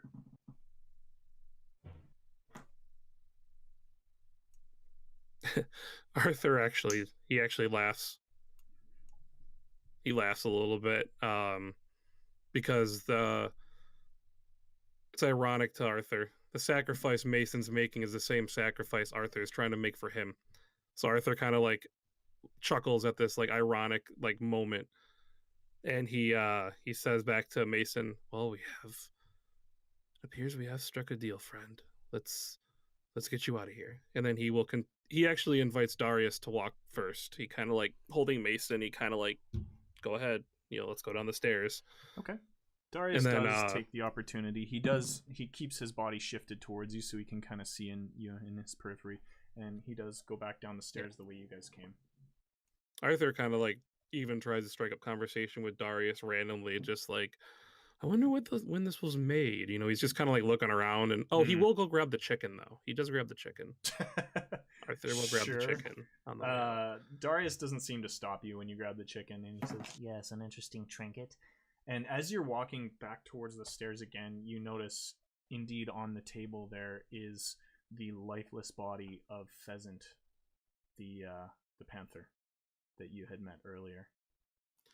So Arthur stops and stares at the panther, and he, I guess now understanding more of who's actually in the room, he turns back and looks at the wall again and sees the orc hanging there. You said they're breathing? Very faintly. A little more so than Mason was. Oh, shit, I can't remember. What did Arthur keep saying to that orc when he was trying to catch up to him? Damn it. My brain isn't working. He kept saying something like, "Hold on a minute, hold on," or something like that. It was something like that. So I'm just going to go with that. So Arthur says, "Hold on a minute, friend." And he wants to see if the orc lifts his head up to look at him. Yeah, I think he does. He does kind of faintly like lift his eyebrow a little bit and shift his eyes up towards you. And you can see the same sort of glaze starting in his eyes as well. Arthur just says, "I know you're stronger than that. I think you need to hang in there." He makes like a dark joke about terrible orcs hanging there, and yeah, it's both a dark joke, but it's an inspirational joke, and he's actually going to. I don't think it's really going to help at all, but he casts bardic inspiration on the orc. Okay. So just trying to give him that last will to maybe fight back if he can, or whatever it might be. You see his right hand up in the shackle. You see it kind of like turn a little bit, and kind of as he smiles a little, he just flips you off.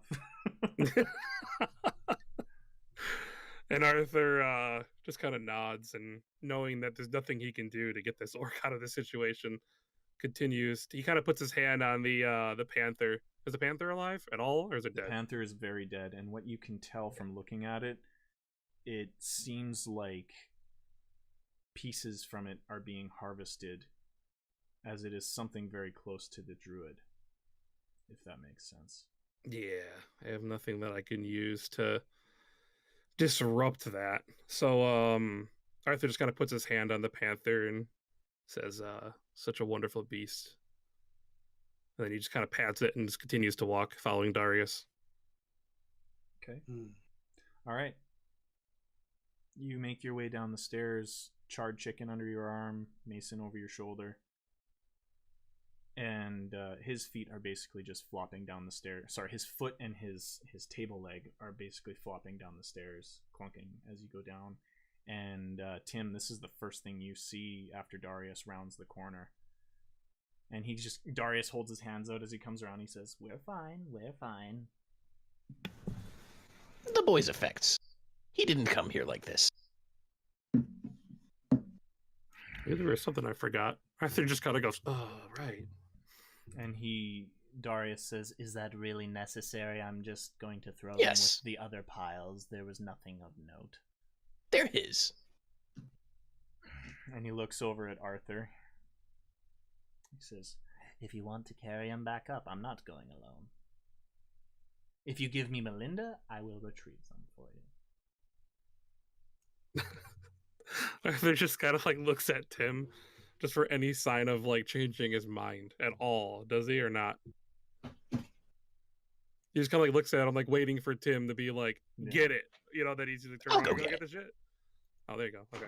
And then Tim will walk back up with him, and after he collects Mason's stuff, he will hand the doll to Darius and leave. Okay. So while that's going on, then Arthur will continue to walk with Mason, and he actually kind of throws the burnt chicken over the pile to like let Bjorn like see it. Yeah, like huh! They've been Chicken! standing there this like whole 10 minutes basically, Like, and waiting. all of a sudden this wooden charred chicken comes tumbling over this pile of flesh. And then after that, you hear him go and turn on your mic. Mason just. It's the chicken. Oh, there we go. Oh, my mic, right? Yeah. Yeah. But he's just like, And also, we have Mason. Okay, Starts- well, Yeah. Bjorn's going to go and slide down the mountain, I guess, and grab Mason, and he's going to actually unfurl my amazing magic carpet and put Mason on and see if I can convince the magic carpet to lift him flat and into like a little stretcher. Well, Let if you do recall, this carpet or this rug doesn't have the ability to fly. Do you recall? Well, I'm It going to is a use this sentient carpet rug. as a sled. Okay, so you're gonna make it basically stay rigid, like okay. Yeah, All stay right. rigid so I can move him over. Okay. And then, Alright. like, whenever I get over the mountain, I'm gonna like grab him with the rug, Sure. like a yeah. little burrito. Basically, it acts as a full body splint for Mason, and it kind of curls up a little bit around him, and it allows you to kind of hold on to its tassels and drag it. As Tim is coming back down with Mason's items, and I'm gonna kind of go back a little bit. Tim, while you go up to grab the items, as you hand over the doll to Darius, he all but snatches it from your hand and immediately starts weeping. And he looks over to the table on the side of the room and he says, My dear, I will have you back. I will. My dear, I'm so sorry I've waited this long. and he kind of disregards you now, Tim. He almost shoos you out of the room, and he goes over to the table and he immediately begins to get to work. He lifts up this beautiful silk covering, and you see very, very quickly as you're going down the stairs, you see a very preserved and very perfect body of like a 4-year-old girl laying on this table. And that's the last thing you see as you walk down the stairs with these items. So we have Mason, and Tim is with us now. Tim is How do now we at the get bottom. out? Yep. I'm going to write a letter. Wait, no, we're gonna click the coin. Lois, take a Beam letter. us up! Beam us up! Get us out of here! Oh yeah, we have a coin. The Okay. iPhone. The The iPhone. iPhone. We have Mason. Get us out of here. Okay. Pretty sure Bjorn would have just screamed that into the coin. And Can you I- he- What's up? Can I snatch the coin from Bjorn before she starts screaming? Roll me a dex check, yeah. Roll me a dex contest between the two of you. With our modifiers? Is this thing charged? Is Yep. it? Go. I didn't bring my lightning cable. 19. Haha, 19 plus 2. Dirty. Alright. Ah, dirty. So as Tarvog like jumps to try and get this coin out of your hand, All he does is just lift his arm. you hear Alistair's voice surprisingly come over and not expecting this. What would Alistair respond with there, I believe? Oh, that's me. Yes. Your other character. Wait, would it be Alistair? Didn't Bevington technically gave us more coins. Bevington, oh yes, this is true. Bevington did give you one coin, thinking that Alistair hadn't done it yet. That is I'm gonna correct. be pressing the Bevington coin. Maybe they both Okay. respond, and they're That's both what I like, was- hello They all at the do same connect. time. Yes, they all do connect. Hello. Hello. Then they're talking to each other for a minute. Like you called me. Like you called me. Yeah. And Bjorn's like, beam us up. Are you gonna Alistair, They get off answer the the- phone! Answer the freaking coins. What's up? Oh god, I'm not gonna get into that endless loop. I'm just gonna assume Alistair's a little more busy than Bevington. Sure, yeah. Wow. Or maybe Shade thrown. maybe a little less like, oh, the coin is doing something. I should go directly to Alistair it. has since died of a stroke at his desk. No, I'm just kidding. Well, Bevington's waiting for us to get Yes, stuff. this is true. All right, so you do hear a crackling voice come back, and it's yes. What is the problem? We have Mason. Get us out of here. Where are you? We're in the desert. Where Under in the desert. Under it. Oh, Oh, good God, I don't I know. have purple mist. Do you think you can home in on purple mist? If you're able to concentrate, yes. Okay. All right. I'm gonna purple mist it up, boys. Okay. What was that supposed to be? What is that supposed to be? I need a Wisdom? Constitution.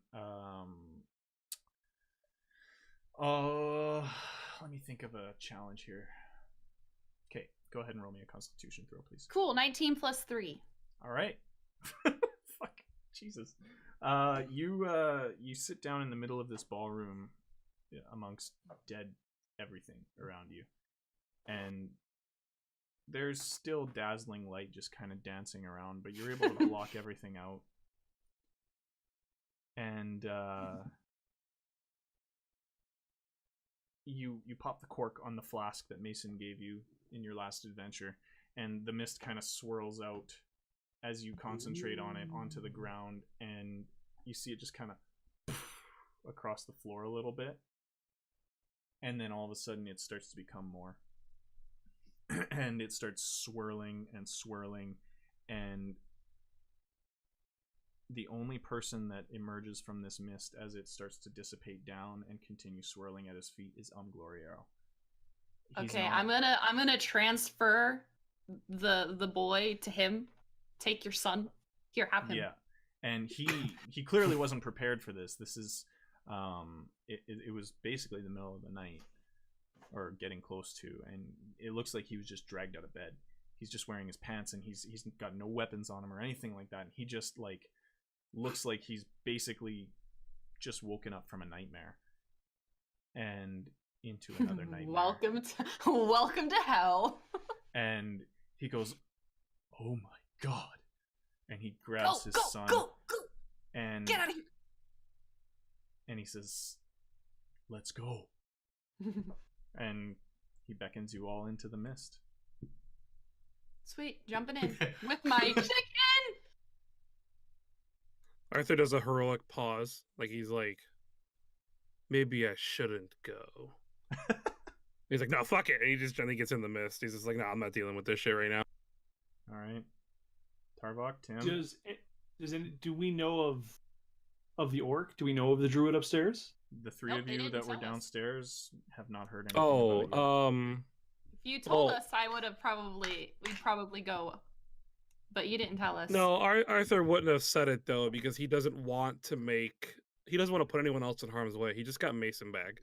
So he would have told everybody like the moment we teleport, or right as we get in, he would have been like, that beautiful panther and that poor orc, then like right as we're going, like he would have mentioned it. Okay. All right. Okay. Yeah, he doesn't want to risk anybody. Now, if Tim said anything, that's a little bit different. I don't think Tim really had much time to notice exactly what was going on up there, except for between him and Darius. But yeah, I mean, Tim's just holding like a foot. Shit and saw the thing. All right. Well, I guess I just Tarvok is dumbstruck, basically. Like he can't believe that Mason's alive, but the condition is just. We'll take it as it comes, I guess. So I'm just, I can't really reach too high up on him. He's a pretty tall fella, but I tap him on the arm, and that's as much as I can do for him. So I just hop into the mist. Doesn't even he is stock still. He is not. He's in shock right now. I don't even stop. Respond. It's just like I walk by. It's like 2 taps, and then it's into the mist. Right. Okay. All right, Tim. Tim will walk up to Did you bring explosives by chance? And again, doesn't really respond. He just kind of slowly turns his eyes to Tim blankly, like tears just streaming out of his face, and he doesn't even respond. He seems bewildered at even what the question even meant. The man that's here. It seems like he tried to take the life of your child to restore his own. Do with this information what you want. Again, nothing really seems to. He just looks back down at Mason for a second, and you can just see like ragged breaths coming in and out of him. He is not in a good state right now. Maybe Gloriaro should go inside the gosh darn portal and get him to a healer. He's been standing in it. He hasn't really. He's just waiting for us. Far. Yeah. I imagine we're all doing this at the same time anyway, so it's kind of like a. Yeah. Everyone gives him like a shoulder pat, like, "Sorry, bud." Yeah, Vera, what are you doing right now? Vera's like glances back pretty concernedly, actually. Like she looks at the slimes and at like the pile of corpses, and she's like nobody should have to suffer. Like this is wrong. Like she's not staying by any means, but she's just kind of mumbling to herself as she walks through. Okay. Were there any changes to the atmosphere in the area? Like, did giving the doll to Darius break his like concentration of keeping these bodies cold and not flammable? I mean, if they have clothes, they'll be flammable. You can light the clothes on fire. All of the items that used to belong to these dead people are no longer with them. I mean, but they some of them are made of furniture, no? If this is correct. And at the end of the hallways that you guys had come into this ballroom from, there were two massive piles of you didn't really take the time to inspect. Junk. Personal effects. Sucks to suck. But yes, a lot of them are made of furniture and flesh. Well, Tim's gonna hop out of the portal real quick and toss a couple of fire bolts down some hallways and hit the piles right there, and hop back in the portal. All right. That is dark as fuck, my friend. And then it quickly becomes light as these piles of bodies and belongings just immediately start up in flame. We can go now. And you see this black smoke billowing upwards through the stairwell that you had dug the bodies away from, and the flames just get worse and worse, and that is the last thing you see is flame and black smoke and charring bodies. And all of a sudden you're in the round room. End of adventure. Fuck, I made it. Is Gloriaro in now? Can I try and heal our poor boy? I don't even know what I could do. Can I pray to Thor? Immediately rushes out of the room with his son and starts screaming Bevington's name. And his voice is breaking as he's running out of the room, and you all are standing there. I'm following. And Henry kind of turns to you all, opens his eyes, and he says, "You all right then?" And that is where we will end the Bazaar.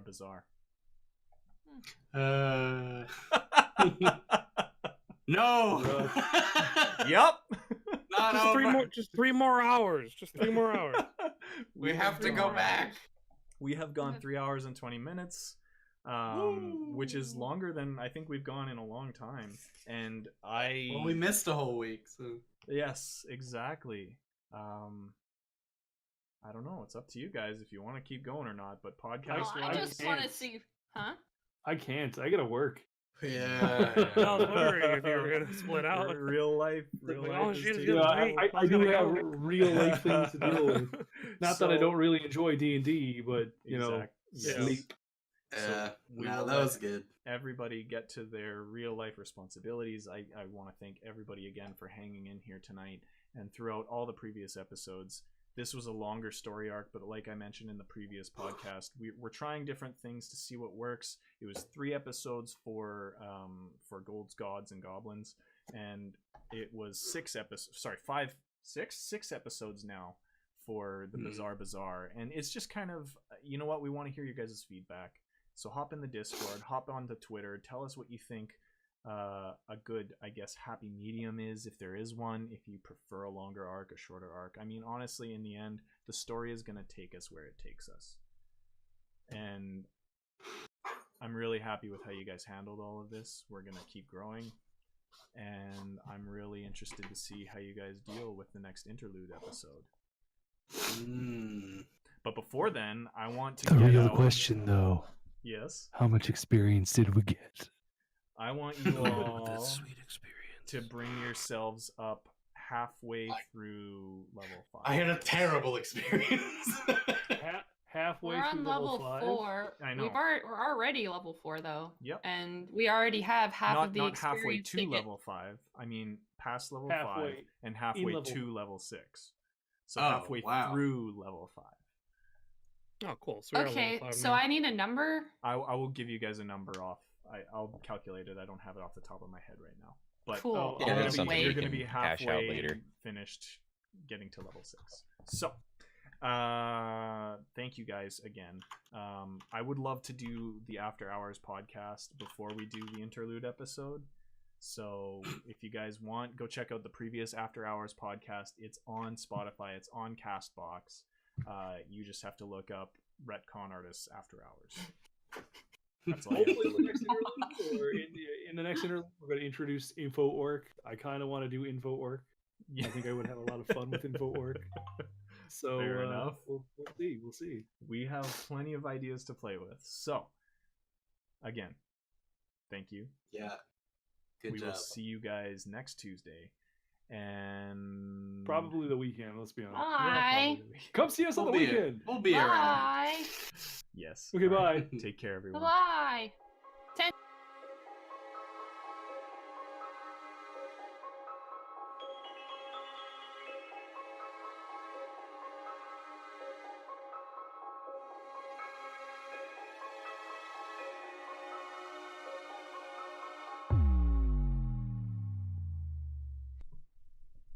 Thanks again for joining us for this episode of the Ret-Con-Artists, the finale to the Bazaar. We've had a whole lot of fun making this series with you, and we can't wait to make more episodes in the future. We'll see you all next Tuesday.